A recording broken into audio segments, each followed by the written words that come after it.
Price the lord. ಕರ್ತನ ನಾಮಕ್ಕೆ ಮಹಿಮೆ ಉಂಟಾಗಲಿ. ಸಮಯದಲ್ಲಿ ದೇವರು ನಮಗೆ ಒಳ್ಳೆಯ ದಿವಸವನ್ನು ಒದಗಿಸಿ ಕೊಟ್ಟಿದ್ದಾನೆ. ಆತನು ಎಷ್ಟು ಒಳ್ಳೆಯವನು. ಪ್ರತಿನಿತ್ಯ ನಮ್ಮನ್ನು ಕಾಯುತ್ತಾ ಪೋಷಿಸುತ್ತಾ ಸಂರಕ್ಷಿಸುವಂತ ದೇವರು ಆತನಾಗಿದ್ದಾನೆ. ಆತನು ನಮ್ಮನ್ನು ಒಂದು ಕಳೆದ ದಿವಸಗಳಲ್ಲಿ ಅದ್ಭುತವಾಗಿ ನಡೆಸಿಕೊಂಡು ಬಂದಿದ್ದಾನೆ. ನಾವು ನೋಡ್ತೇವೆ ಯಾವ ರೀತಿ ಆ ಒಂದು ಕೋಳಿ ತನ್ನ ಮರಿಗಳನ್ನು ರೆಕ್ಕೆಯ ಒಳಗೆ ಕರೆಯಿತುಕೊಂಡು ನಡೆಸ್ತದೋ ಅದಕ್ಕಿಂತ ಹೆಚ್ಚಾಗಿ ದೇವರು ನಮ್ಮನ್ನು ಕಾಪಾಡಿ ಪೋಷಿಸಿ ಸಂರಕ್ಷಿಸುವಂತ ದೇವರಾಗಿದ್ದಾನೆ. ನಾವು ಈ ಸಮಯದಲ್ಲಿ ಆರಾಧನೆಗೂ ಮುಂಚೆ ದೇವರ ವಾಕ್ಯದಿಂದ ಉತ್ತೇಜನೆಗೊಳ್ಳುವುದಾದರೆ ಯೆಶಾಯ 41 ಅಲ್ಲಿ 10ನೇ ವಾಕ್ಯ ಉಂಟು. ನೀನಂತೂ ಹೆದರಬೇಡ, ನಾನೇ ನಿನ್ನೊಂದಿಗಿದ್ದೇನೆ, ದಿಗ್ಭ್ರಮೆಗೊಳ್ಳದಿರು, ನಾನೇ ನಿನ್ನ ದೇವರು, ನಾನು ನಿನ್ನನ್ನು ಬಲಪಡಿಸುತ್ತೇನೆ, ಅದು ನಿನಗೆ ಸಹಾಯ ಮಾಡುತ್ತೇನೆ, ನನ್ನ ಧರ್ಮದ ಬಲಗೈಯನ್ನು ನಿನಗೆ ಆಧಾರ ಕೊಡುತ್ತೇನೆ. ಆಹಾ, ನಿನ್ನ ಮೇಲೆ ಕಿಡಿಕಿಡಿಗಾಯದರು ಆಶಾಭಂಗಪಟ್ಟು ಅವಮಾನ ಹೊಂದುವರು, ನಿನ್ನ ಸಂಗಡ ವ್ಯಾಜ್ಯ ಮಾಡಿದವರು ನಾಶವಾಗಿ ಇಲ್ಲದೆ ಹೋಗುವರು, ನಿನ್ನೊಡನೆ ಹೋರಾಡಿದವರು ಹುಡುಕಿದರವರು ನಿನಗೆ ಕಾಣಿಸರು, ನಿನಗೆ ವಿರುದ್ಧವಾಗಿ ಯುದ್ಧ ಮಾಡಿದರು ಇಲ್ಲದೆ ಹೋಗಿ ನಿರ್ನಾಮವಾಗುವರು. ಆಮೆನ್. ದೇವರ ವಾಕ್ಯವು ಹೇಗೆ ಹೇಳ್ತದಂದರೆ, ನಾನು ನಿನ್ನ ದೇವರು, ನಾನು ನಿನ್ನ ದೇವರಾಗಿದ್ದೇನೆ. ನೀನು ಯಾರನ್ನು ನೋಡ್ತಾ ಇದ್ದಿ?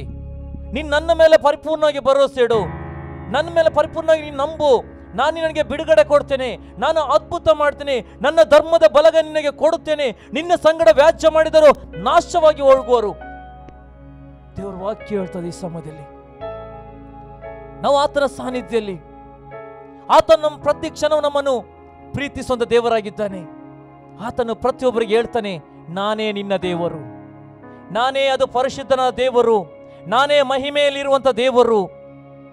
ನೀನು ನನ್ನನ್ನು ದೃಷ್ಟಿಸಬೇಕು, ನನ್ನ ಮೇಲೆ ನೀನು ಗಮನ ಕೊಡಬೇಕು. ನಾನು ನಿನ್ನನ್ನು ಆತುಕೊಂಡಿದ್ದೇನೆ, ನಾನು ನಿನ್ನ ಕೈಯಲ್ಲಿ ಎತ್ತಿಕೊಂಡಿದ್ದೇನೆ, ನಾನು ನಿನ್ನನ್ನು ಪ್ರೀತಿಸಿದ್ದೇನೆ, ನಾನು ನಿನಗೋಸ್ಕರ ತನ್ನ ಪ್ರಾಣವನ್ನು ಕೊಟ್ಟಿದ್ದೇನೆ. ಹಾಗೆ ಹೇಳ್ತಾನೆ, ನಿನ್ನ ಮೇಲೆ ಯಾರೆಲ್ಲ ಅವಮಾನ ಪಡಿಸಿದ್ದಾರೆ, ನಿನ್ನನ್ನು ಯಾರೆಲ್ಲ ನಿನಗೆ ನಾನಾ ರೀತಿಯಲ್ಲಿ ಮಾತನಾಡಿದ್ದಾರೆ, ಅವರು ನಾನು ಇಲ್ಲದಂತೆ ಮಾಡುತ್ತೇನೆ. ಎಷ್ಟೋ ವೈರಿಗಳು ಬಂದಿರಬಹುದು, ಎಷ್ಟೋ ರೀತಿಯಲ್ಲಿ ನಿಮಗೆ ಸೈತಾನನು ನಾನಾ ರೀತಿಯ ತೊಂದರೆ ಕೊಡಬಹುದು, ಆದರೆ ಇನ್ನು ಮುಂದೆ ಯಾವ ಮನುಷ್ಯ ನಿಮ್ಮನ್ನು ಮುಟ್ಟುವುದಿಲ್ಲ, ಯಾಕಂದ್ರೆ ನಾನು ನಿನ್ನ ದೇವರಾಗಿದ್ದೇನೆ ಎಂಬುದು ನಾನು ಯೆಶಾಯ 10ನೇ ವಾಕ್ಯದ ನೋಡ್ತೇವೆ. ಹೌದು ಪ್ರಿಯರೇ, ನೀವು ನಾನಾ ರೀತಿಯಲ್ಲಿ ಕೊರಗುವಿಕೆಯಲ್ಲಿ ಇರಬಹುದು, ಅಸಮಾಧಾನದಲ್ಲಿ ಇರಬಹುದು, ನಾನಾ ರೀತಿಯ ಸಾಲದ ಸಂಗತಿಗಳಿರ್ಬೋದು, ಅಥವಾ ಯಾವುದೇ ಒಂದು ಕುಟುಂಬದ ಸಮಸ್ಯೆಗಳಿರ್ಬೋದು. ಅದರ ದೇವರು ಹೇಳ್ತೇನೆ, ನಾನು ನಿನಗೆ ಉದ್ಧಾರ ಮಾಡಲಿಕ್ಕೆ ಬರ್ತಾ ಇದ್ದೇನೆ, ನಾನು ನಿನ್ನ ಮನೆಗೆ ಬರ್ತಾ ಇದ್ದೇನೆ, ನಾನು ನಿನ್ನ ಹತ್ತಿರ ನಾನು ಬರ್ತಾ ಇದ್ದೇನೆ. ನೀನು ಯೋಚನೆ ಮಾಡಬೇಕು, ದೇವರು ಯೇಸು ಕ್ರಿಸ್ತನು ಒಬ್ಬನೇ ದೇವರೆಂಬುದು. ಯಾವಾಗ ಯೇಸುವನ್ನು ಪರಿಪೂರ್ಣವಾಗಿ ಕರೆಯಿತು, ಆಗ ಒಂದು ನಿಜವಾದ ರಕ್ಷಣೆ, ನಿಜವಾದ ಬಿಡುಗಡೆ, ನಿಜವಾದ ಅದ್ಭುತವನ್ನು ಕಾಣಲಿಕ್ಕೆ ಸಾಧ್ಯ ಎಂಬುದು ದೇವರ ವಾಕ್ಯ ಹೇಳ್ತದೆ. ಹೌದು ಪ್ರಿಯರೇ, ಈ ಆರಾಧನೆ ನಿಮ್ಮ ಜೀವಿತದಲ್ಲಿ ಅದೊಂದು ಆಶೋದ ಆರಾಧನೆ ಆಗಬೇಕು, ಅದು ಬಿಡುಗಡೆ ಒಂದು ಆರಾಧನೆ ಆಗಬೇಕು, ಅದು ನಿಮ್ಮ ಮನೆಯಲ್ಲಿ ಒಂದು ಮಹಿಮೆ ತರುವಂತ ಆರಾಧನೆಯಾಗಿ ದೇವ ನೀನು ಕೊಂಡೊಯ್ಯಬೇಕಾಗಿ ನಾವು ಪ್ರಾರ್ಥಿಸಿಕೊಳ್ತೇವೆ. ಪ್ರಿಯರೇ, ನೀವು ಯೂಟ್ಯೂಬ್ ಮುಖಾಂತರ, ಮಾಧ್ಯಮದ ಮುಖಾಂತರ ಈ ಆರಾಧನೆ ನೋಡ್ತಿರ್ಬೋದು. ನಿಮ್ಮ ಜೀವಿತದಲ್ಲಿ ಅನೇಕ ರೀತಿಯ ಸಮಸ್ಯೆಗಳಿರ್ಬೋದು, ಆದರೆ ದೇವರ ವಾಕ್ಯ ಹೇಳ್ತದೆ, ಭಯಪಡಬೇಡ, ಭಯಪಡಬೇಡ, ದಿಗ್ಭ್ರಮೆಗೊಳ್ಳಬೇಡ, ನಾನು ನಿನ್ನ ದೇವರಾಗಿದ್ದೇನೆಂಬುದು ದೇವರ ಕರೆಯುತ್ತೇನೆ. ಖಂಡಿತವಾಗಿಯೂ ನೀವು ಪರಿಪೂರ್ಣವಾಗಿ ಯೇಸುವಿನ ಕಡೆಗೆ ತಿರುಗಿಕೊಳ್ಬೇಕು. ನಿಮ್ಮ ಸಮಸ್ಯೆ ಏನಿರ್ಬೋದು, ಬೆಟ್ಟದಷ್ಟು ನಿಮ್ಮ ಸಮಸ್ಯೆಗಳಿದ್ದರು, ಆದ್ರೆ ಅದಕ್ಕಿಂತ ದೊಡ್ಡವನು ಯೇಸು ಕ್ರಿಸ್ತ ನನಗೋಸ್ಕರ ಇದ್ದಾನೆ ಎಂಬ, ಯೇಸು ಕ್ರಿಸ್ತನ ಕಲ್ವಾರಿ ಶಿಲುಬೆಯಲ್ಲಿ ಪ್ರಾಣ ಕೊಟ್ಟಿದ್ದಾನೆ ಎಂಬುದು ನಂಬುವುದು ಅದು ಅವಶ್ಯವಾಗಿರುತ್ತದೆ. ಯಾವಾಗ ಆತನನ್ನು ಪರಿಪೂರ್ಣವಾಗಿ ನೀನು ಒಪ್ಪಿಸಿಕೊಂಡು ದೇವರಿಗೆ ಸ್ತುತಿ ಸ್ತೋತ್ರವನ್ನು ಸಲ್ಲಿಸ್ತಿರೋ, ಆಗ ದೇವರು ನಿಮ್ಮ ಮನೆಯನ್ನು ಒಂದು ಪ್ರಸನ್ನತೆಯ ಮನೆಯಾಗಿ ತುಂಬಿಸುವಂತ ದೇವರಾಗಿದ್ದಾನೆ. ಈ ಸಮಯದಲ್ಲಿ ಪರಿಪೂರ್ಣವಾಗಿ ಆತನ ಹತ್ತಿರಕ್ಕೆ ನಮ್ಮ ಜೀವಿತನ ಒಪ್ಪಿಸಿಕೊಡೋಣ. ಆತನ ಪ್ರಸನ್ನತೆಯನ್ನು ಈ ಸಮಯದಲ್ಲಿ ಬರಮಾಡಿಕೊಳ್ಳುವ. ಪ್ರಸನ್ನನೇ, ನಮ್ಮ ಮಧ್ಯದಲ್ಲಿ ಚಲಿಸು, ನಿನ್ನ ಮಹಿಮೆ ನಮ್ಮನ್ನು ತುಂಬಿಸಿ ಎಂಬುದು ಆತನ ಹತ್ತಿರತ್ತೆ. ನಾವು ಕಣ್ಣೀರುಗಳನ್ನು ದುಃಖಿಸಿಕೊಳ್ಳುತ್ತಾ ಗೋಳಾಡುತ್ತಾ ಯಾವ ರೀತಿ ಅನ್ನಳು ಆ ಹೃದಯದಲ್ಲಿ ದುಃಖಿಸಿದು ನೋಡ್ತೇವೆ. ಅವಳ ಆ ಪ್ರಾರ್ಥನೆ ದೇವರು ಕೇಳಿದರು. ಇವತ್ತು ನಾವು ಹೃದಯದಲ್ಲಿ ದುಃಖಿಸಿಕೊಳ್ಳುತ್ತಾ, ಹೌದು ಜೀವಂತವಾಗಿ ದೇವರು ಇದ್ದಾನೆ ಎಂಬುದು ಎಷ್ಟು ಸತ್ಯವೋ ಅಷ್ಟೇ ಆತನನ್ನು ಪರಿಪೂರ್ಣವಾಗಿ ಭರವಸೆ ಇಡೋದು ಅಷ್ಟೇ ಸತ್ಯವಾಗಿದೆ. ಆತನ ಮೇಲೆ ಪರಿಪೂರ್ಣವಾಗಿ ಭರವಸೆ ಇಟ್ಟುಕೊಳ್ಳುತ್ತಾ ನಾವು ಈ ಸಮಯದಲ್ಲಿ ಆರಾಧನೆಗೆ ಹೋಗುವ. ನಾವು ಪ್ರಾರ್ಥನೆ ಮಾಡೋಣ. ಸ್ವರ್ಗೀಯ ನಮ್ಮ ತಂದೆ ದೇವರೇ, ನಿನ್ನ ವಾಕ್ಯದ ಮೇರೆಗೆ ದಿಗ್ಭ್ರಮೆಗೊಳ್ಳಬೇಡ, ಭಯಪಡಬೇಡ, ನಾನು ನಿನ್ನೊಂದಿಗಿದ್ದೇನೆ, ನಾನು ನಿನ್ನ ದೇವರು, ನನ್ನ ಧರ್ಮದ ಬಲಗೆ ನಿನಗೆ ಕೊಡುತ್ತೇನೆ, ನಾನು ನಿನ್ನನ್ನು ಉದ್ಧಾರಿಸ್ತೇನೆ, ನಾನು ನಿನ್ನನ್ನು ಮೇಲಕ್ಕೆತ್ತುತ್ತೇನೆ ಎಂಬುದು ಒಂದು ಅತಿಶಯವಾದ ಆಶಯವನ್ನು ಕೊಟ್ಟಂತ ದೇವರು ನೀನಾಗಿದ್ದೀ ಸ್ವಾಮಿ. ದೇವ, ನಾನು ನಂಬುತ್ತೇವೆ ಸ್ವಾಮಿ, ಈ ಆರಾಧನೆಯಲ್ಲಿ ಅನೇಕ ಕುಟುಂಬಗಳಿಗೆ ಒಂದು ಬಿಡುಗಡೆಗಳು ಕಾಣಲ್ಪಡೋ ರೀತಿಯಲ್ಲಿ ಕಾರ್ಯ ಮಾಡು ದೇವಾವುದು ಸ್ವಾಮಿ. ನಾನಾ ಸಮಸ್ಯೆಗಳು, ನಾನಾ ತೊಂದರೆಗಳು, ನಾನಾ ರೀತಿಯ ಆ ಸೈತನ ಶೋಧನೆಯಿಂದ ಪರಿಪೂರ್ಣವಾಗಿ ಅವರು ನಿನ್ನನ್ನು ಹಿಂಬಾಲಿಸುವಂತೆ, ನಿನ್ನನ್ನು ಪರಿಪೂರ್ಣವಾಗಿ ಭರವಸೆ ಇಡುವಂತೆ ನೀನು ಒಂದು ಕುಟುಂಬಗಳನ್ನು ಕಾರ್ಯ ಮಾಡಬೇಕಾಗಿ ಪ್ರಾರ್ಥಿಸಿಕೊಳ್ತೇವೆ. ಪ್ರಾರಂಭದ ಕಡತನಕ್ಕೆ ಎಲ್ಲ ಸಿನಿಮಾಗಳಿಗೆ ಒಪ್ಪಿಸಿಕೊಡ್ತೇವೆ. ನೀನು ಮಹಿಮೆ ಒಂದು ಯೇಸು ನಾಮದಲ್ಲಿ ಪ್ರಾರ್ಥನೆ ಬೇಡಿ ಹೊಂದಿದ್ದೇನೆ ತಂದೆ, ಆಮೆನ್. Price the lord. ಇನ್ನೊಂದು ಅರ್ಥ, ನಾವು ಆತನನ್ನು ಆರಾಧನೆ ಮಾಡಬೇಕು, ಆತನ ನಾವು ಕೊಂಡಾಡುವರಾಗಬೇಕು. ಆತನು ನಮಗೋಸ್ಕರ ಯುದ್ಧ ಮಾಡೋ ದೇವರು. ಎಲ್ಲ ವೈರಿಗಳು ಎಷ್ಟೇಗಳು ಇದ್ದರು, ಎಷ್ಟು ಪ್ರಬಲರಾದ್ರು, ಆದರೆ ಇನ್ನು ಮುಂದೆ ಯಾವ ವೈರಿಯು, ಯಾವುದೇ ಸೈತನನ್ನು ಯಾರಿಗೂ ಮುಟ್ಲಿಕ್ಕೆ ಆತನು ಬಿಡುವುದಿಲ್ಲ. ಯಾಕಂದ್ರೆ ನಮಗೋಸ್ಕರ ಯುದ್ಧ ಮಾಡೋ ದೇವರು ಪರಲೋಕದಲ್ಲಿ ಇಳಿದು ಬರ್ತಾ ಇದ್ದಾನೆ. ಆತನನ್ನು ದೃಷ್ಟಿಸುವುದಾದರೆ ಅವನ ಮುಖ ಪ್ರಕಾಶ ಹೊಂದುವುದೆಂಬುದು ವಾಕ್ಯ ಹೇಳ್ತದೆ. ಈ ಸಮಯದಲ್ಲಿ ನಾವು ಕಂಠಘೋಷವಾಗಿ ಆರ್ಭಟಿಸ್ತಾ ಆತನ ನಮ್ಮನ್ನು ಈ ಸಮಯದಲ್ಲಿ ನಾವು ಕೊಂಡಾಡೋಣ. Thank you god Raja. Hallelujah.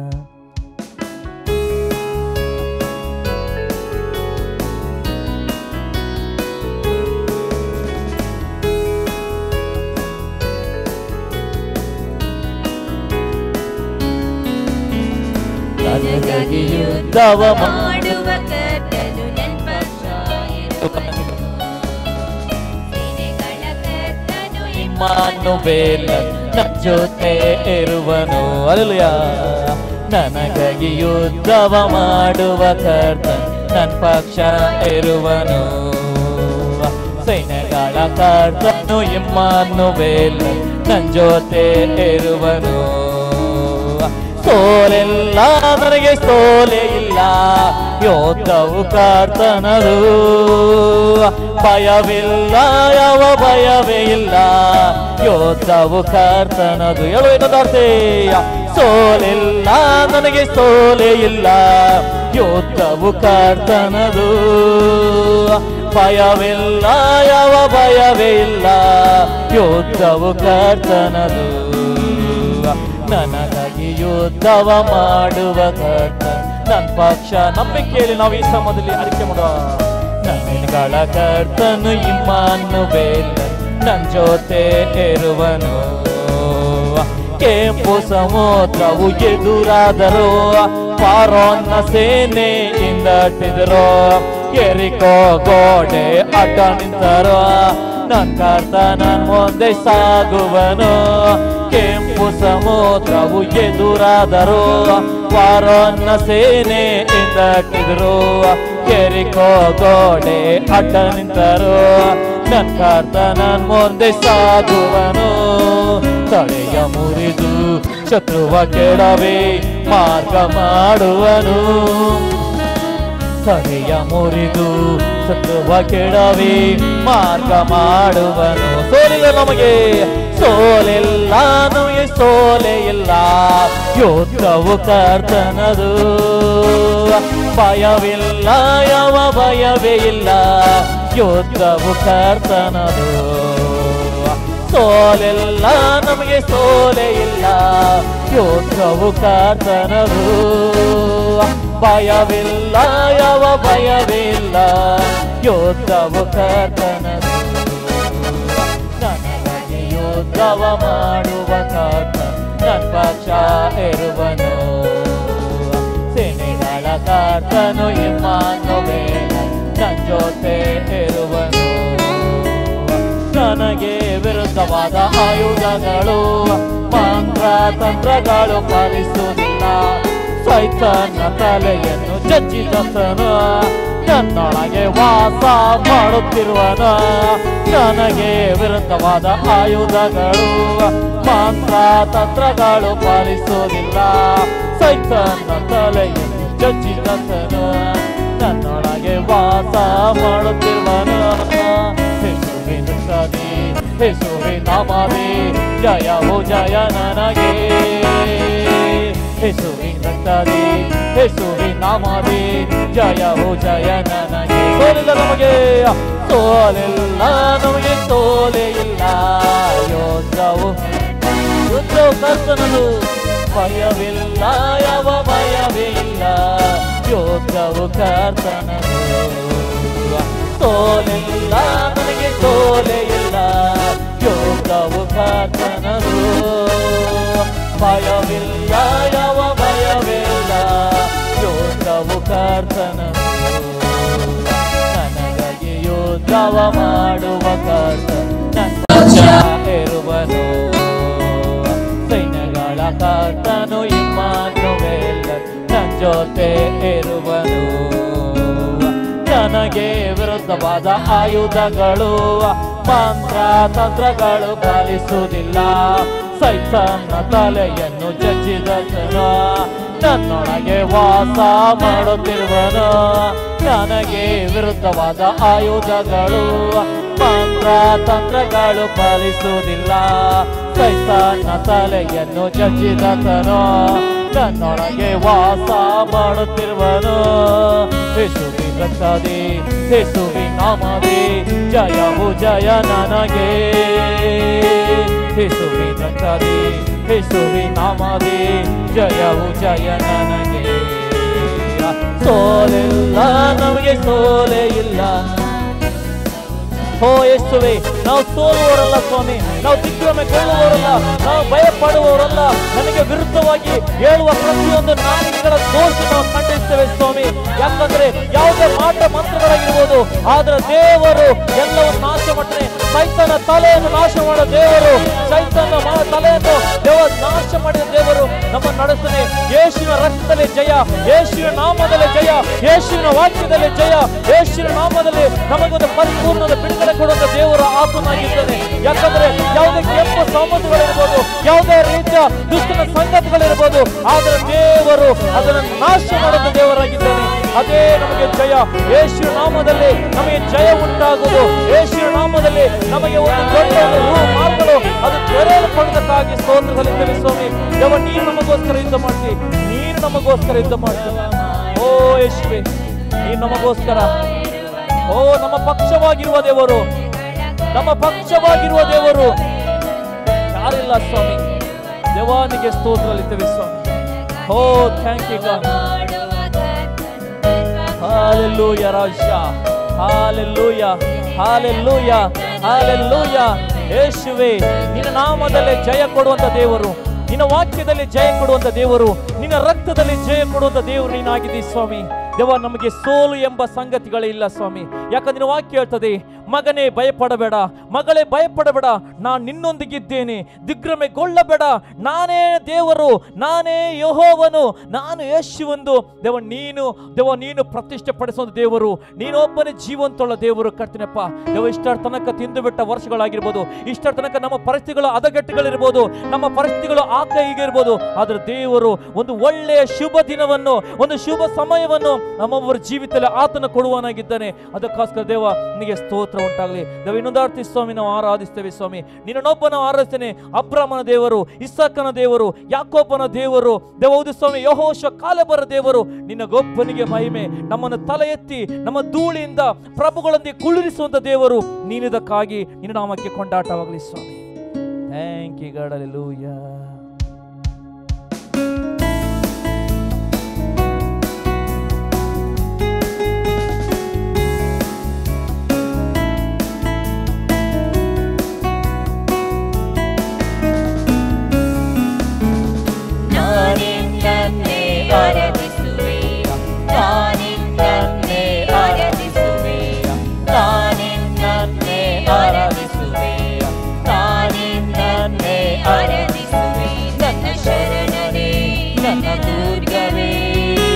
ನನ್ನ ವಿಮೋಚಕನೇ, ನನ್ನ ಶರಣನೇ, ನನ್ನ ದುರ್ಗವೇ, ನನ್ನ ವಿಮೋಚಕನೇ, ನಾನಿನ್ನನ್ನೇ ಆರಾಧಿಸುವೆ. ಹಲ್ಲೆಲೂಯಾ.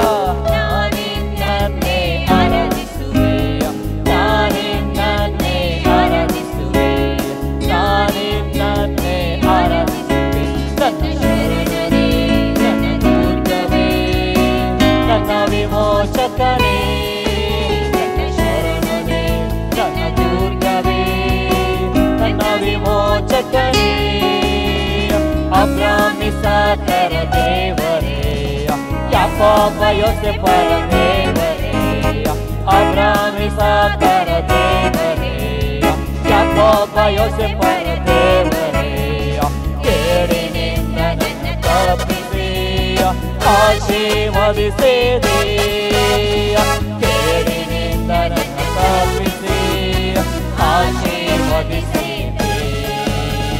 ತಾನೇ ನನ್ನೇ ಆರಾಧಿಸುವೆ, ತಾನೇ ನನ್ನೇ ಆರಾಧಿಸುವೆ, ತಾನೇ ನನ್ನೇ ಆರಾಧಿಸುವೆ, ತಾನೇ ನನ್ನೇ ಆರಾಧಿಸುವೆ.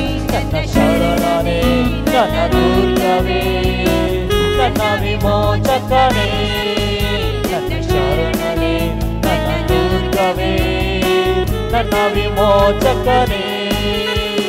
ಮೋಶೆ ಆರೋನರ ದೇವರೇ, ಯೆಹೋಶುವ ಕಾಲೇಬರ ದೇವರೇ, ಮೋಶೆ ಆರೋನರ ದೇವರೇ, ಯೆಹೋಶುವ ಕಾಲೇಬರ ದೇವರೇ.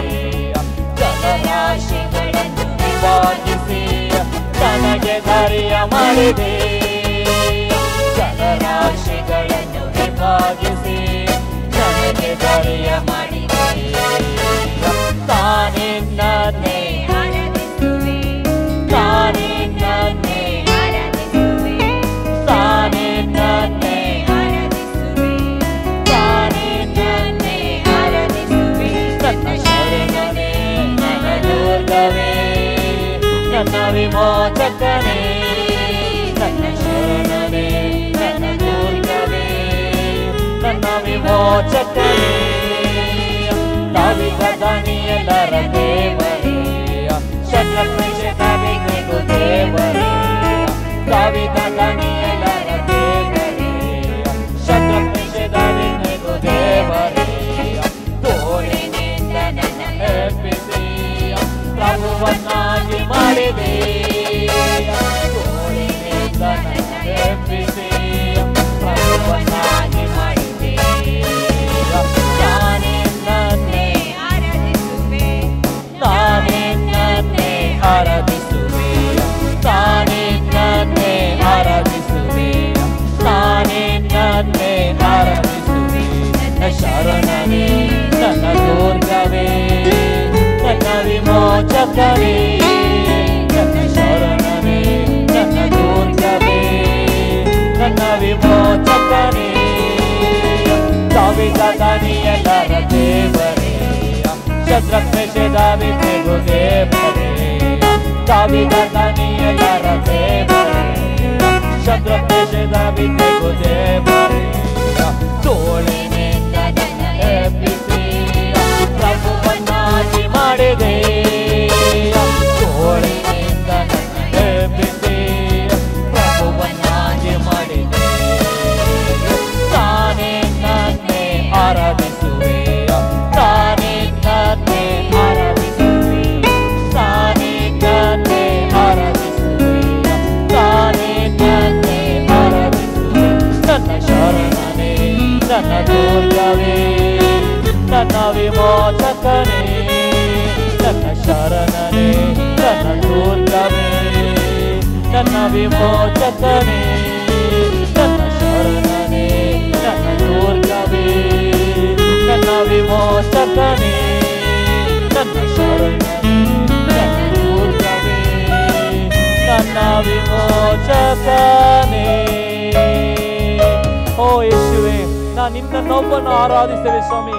ನನ್ನ ಶರಣನೇ, ನನ್ನ ದುರ್ಗವೇ, ನನ್ನ ವಿಮೋಚಕನೇ, ನಿನಗೊಬ್ಬನೇ ಆರಾಧಿಸುವೆ ಸ್ವಾಮಿ. ಅಬ್ರಹಾಮ್, ಇಸಾಕ್, ಯಾಕೋಬರ ದೇವರೇ, ಯೆಹೋಶುವ ಕಾಲೇಬರ ದೇವರೇ, ಜಲರಾಶಿಗಳನ್ನು ವಿಭಾಗಿಸಿಕೊಂಡು ಮುನ್ನಡೆಸುವಂತ ದೇವರೇ, ದಾವೀದ ದಾನಿಯೇಲರ ದೇವರೇ, ಶದ್ರಕ್ ಮೇಷಕ್ ಅಬೇದ್ನೆಗೋ ದೇವರೇ, ದೇವಹೌದು ಸ್ವಾಮಿ, ಧೂಳಿನಿಂದ ಎಬ್ಬಿಸಿ ಪ್ರಭುಗಳೊಂದಿಗೆ ಕುಳ್ಳಿರಿಸುವಂತ ದೇವರೇ, ನಿನಗೊಬ್ಬನಿಗೆ ಆರಾಧನೆ, ನಿನಗೊಬ್ಬನಿಗೆ ಮಹಿಮೆ, ನಿನಗೊಬ್ಬನಿಗೆ ಘನತೆ, ನಿನಗೊಬ್ಬನಿಗೆ ಗೌರವವನ್ನು ಸಲ್ಲಿಸುತ್ತೇವೆ ಸ್ವಾಮಿ. ನಾವು ಈ ಸಮಯದಲ್ಲಿ ಹೇಳ್ತೇವೆ, ನನ್ನ ಆಶ್ರಯ ನೀನು, ನನ್ನ ಬಂಡೆ ನೀನು, ನನ್ನ ಕೋಟೆ ನೀನು.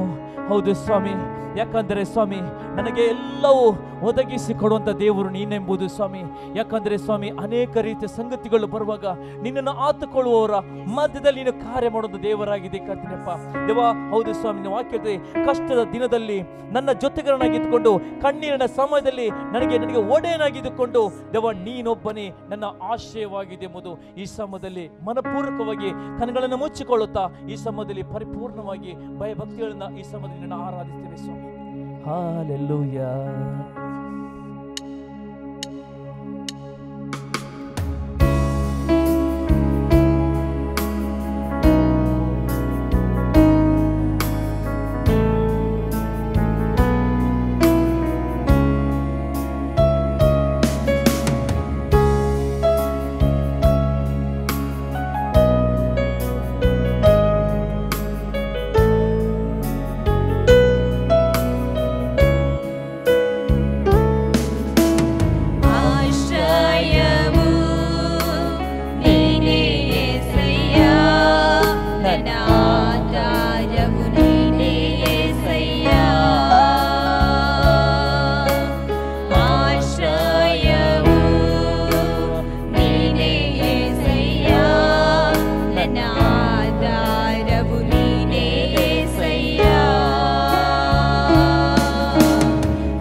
ದಿನದಿ ನನ್ನಯ ಜೊತೆಗಾರನೇ, ನನ್ನ ಕಣ್ಣೀರಿನ ಸಮಯದಲ್ಲೂ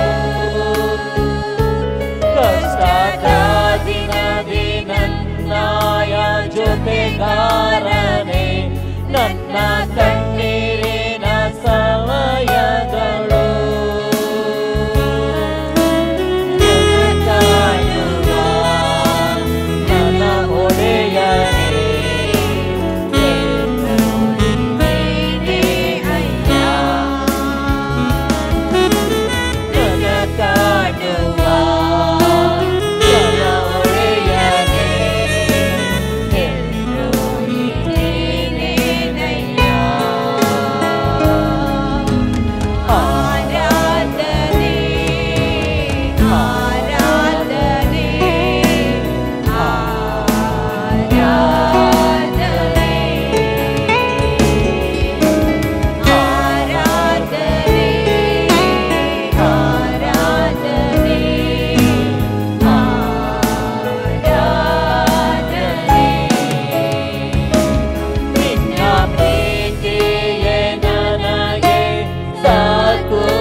ದಿನದಿ ನನ್ನಯ ಜೊತೆಗಾರನೇ, ನನ್ನ ಕಣ್ಣೀರಿನ ಸಮಯದೊಳು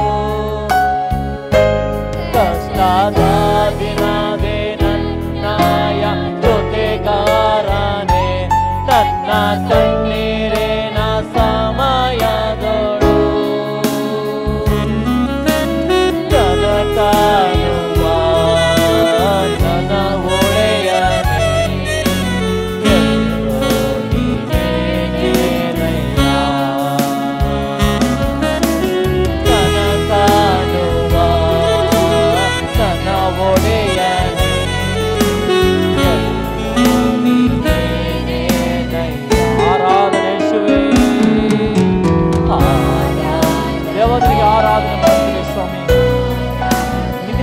ಕಾರ್ಯಗಳು ಯಾವುದಿಲ್ಲ.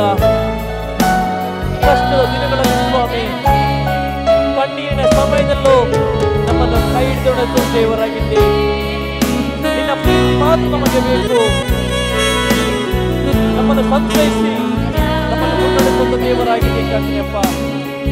ನಿನಗೆ ಆರಾಧಿಸ್ತೇವೆ ಸ್ವಾಮಿ, ನಿನ್ನ ಆರಾಧನೆ ಮಾಡ್ತೇವೆ ಸ್ವಾಮಿ.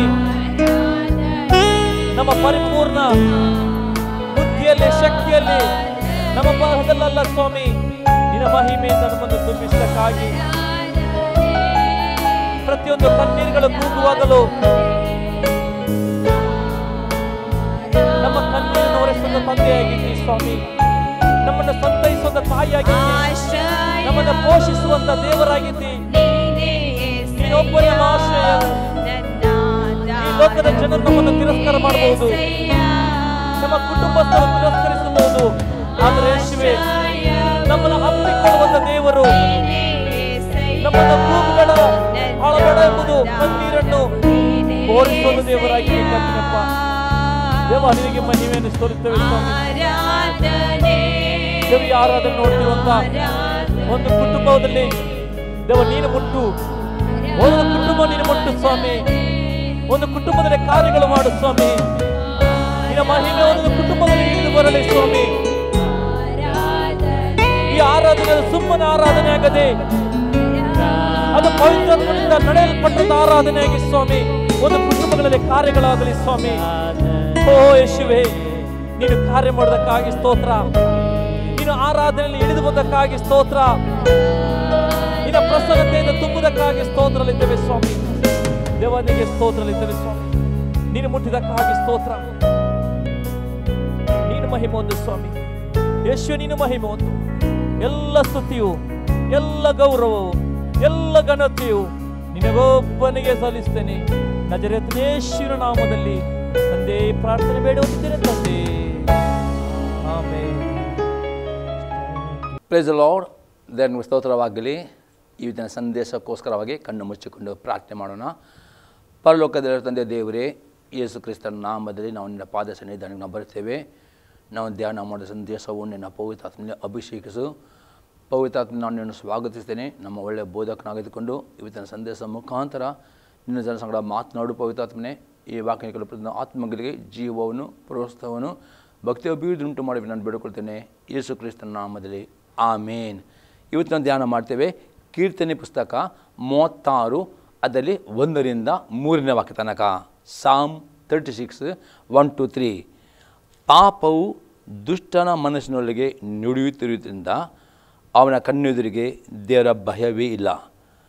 ಅದು ಅವನನ್ನು ವಂಚಿಸಿ ನಿನ್ನ ತಪ್ಪು ಬಯಲಿಗೆ ಬರುವುದಿಲ್ಲ, ಏಹವಾಗುವುದಿಲ್ಲ ಎಂದು ಊದಿ ಬಿಡುತ್ತದೆ. ಅವನ ಬಾಯಿಂದ ಕೆಡುಕು ವಂಚನೆಯು ಬರುತ್ತವೆ. ವಿವೇಕ ಮಾರ್ಗವನ್ನು ಪರಿತವನು ಬಿಟ್ಟಿದ್ದಾನೆ.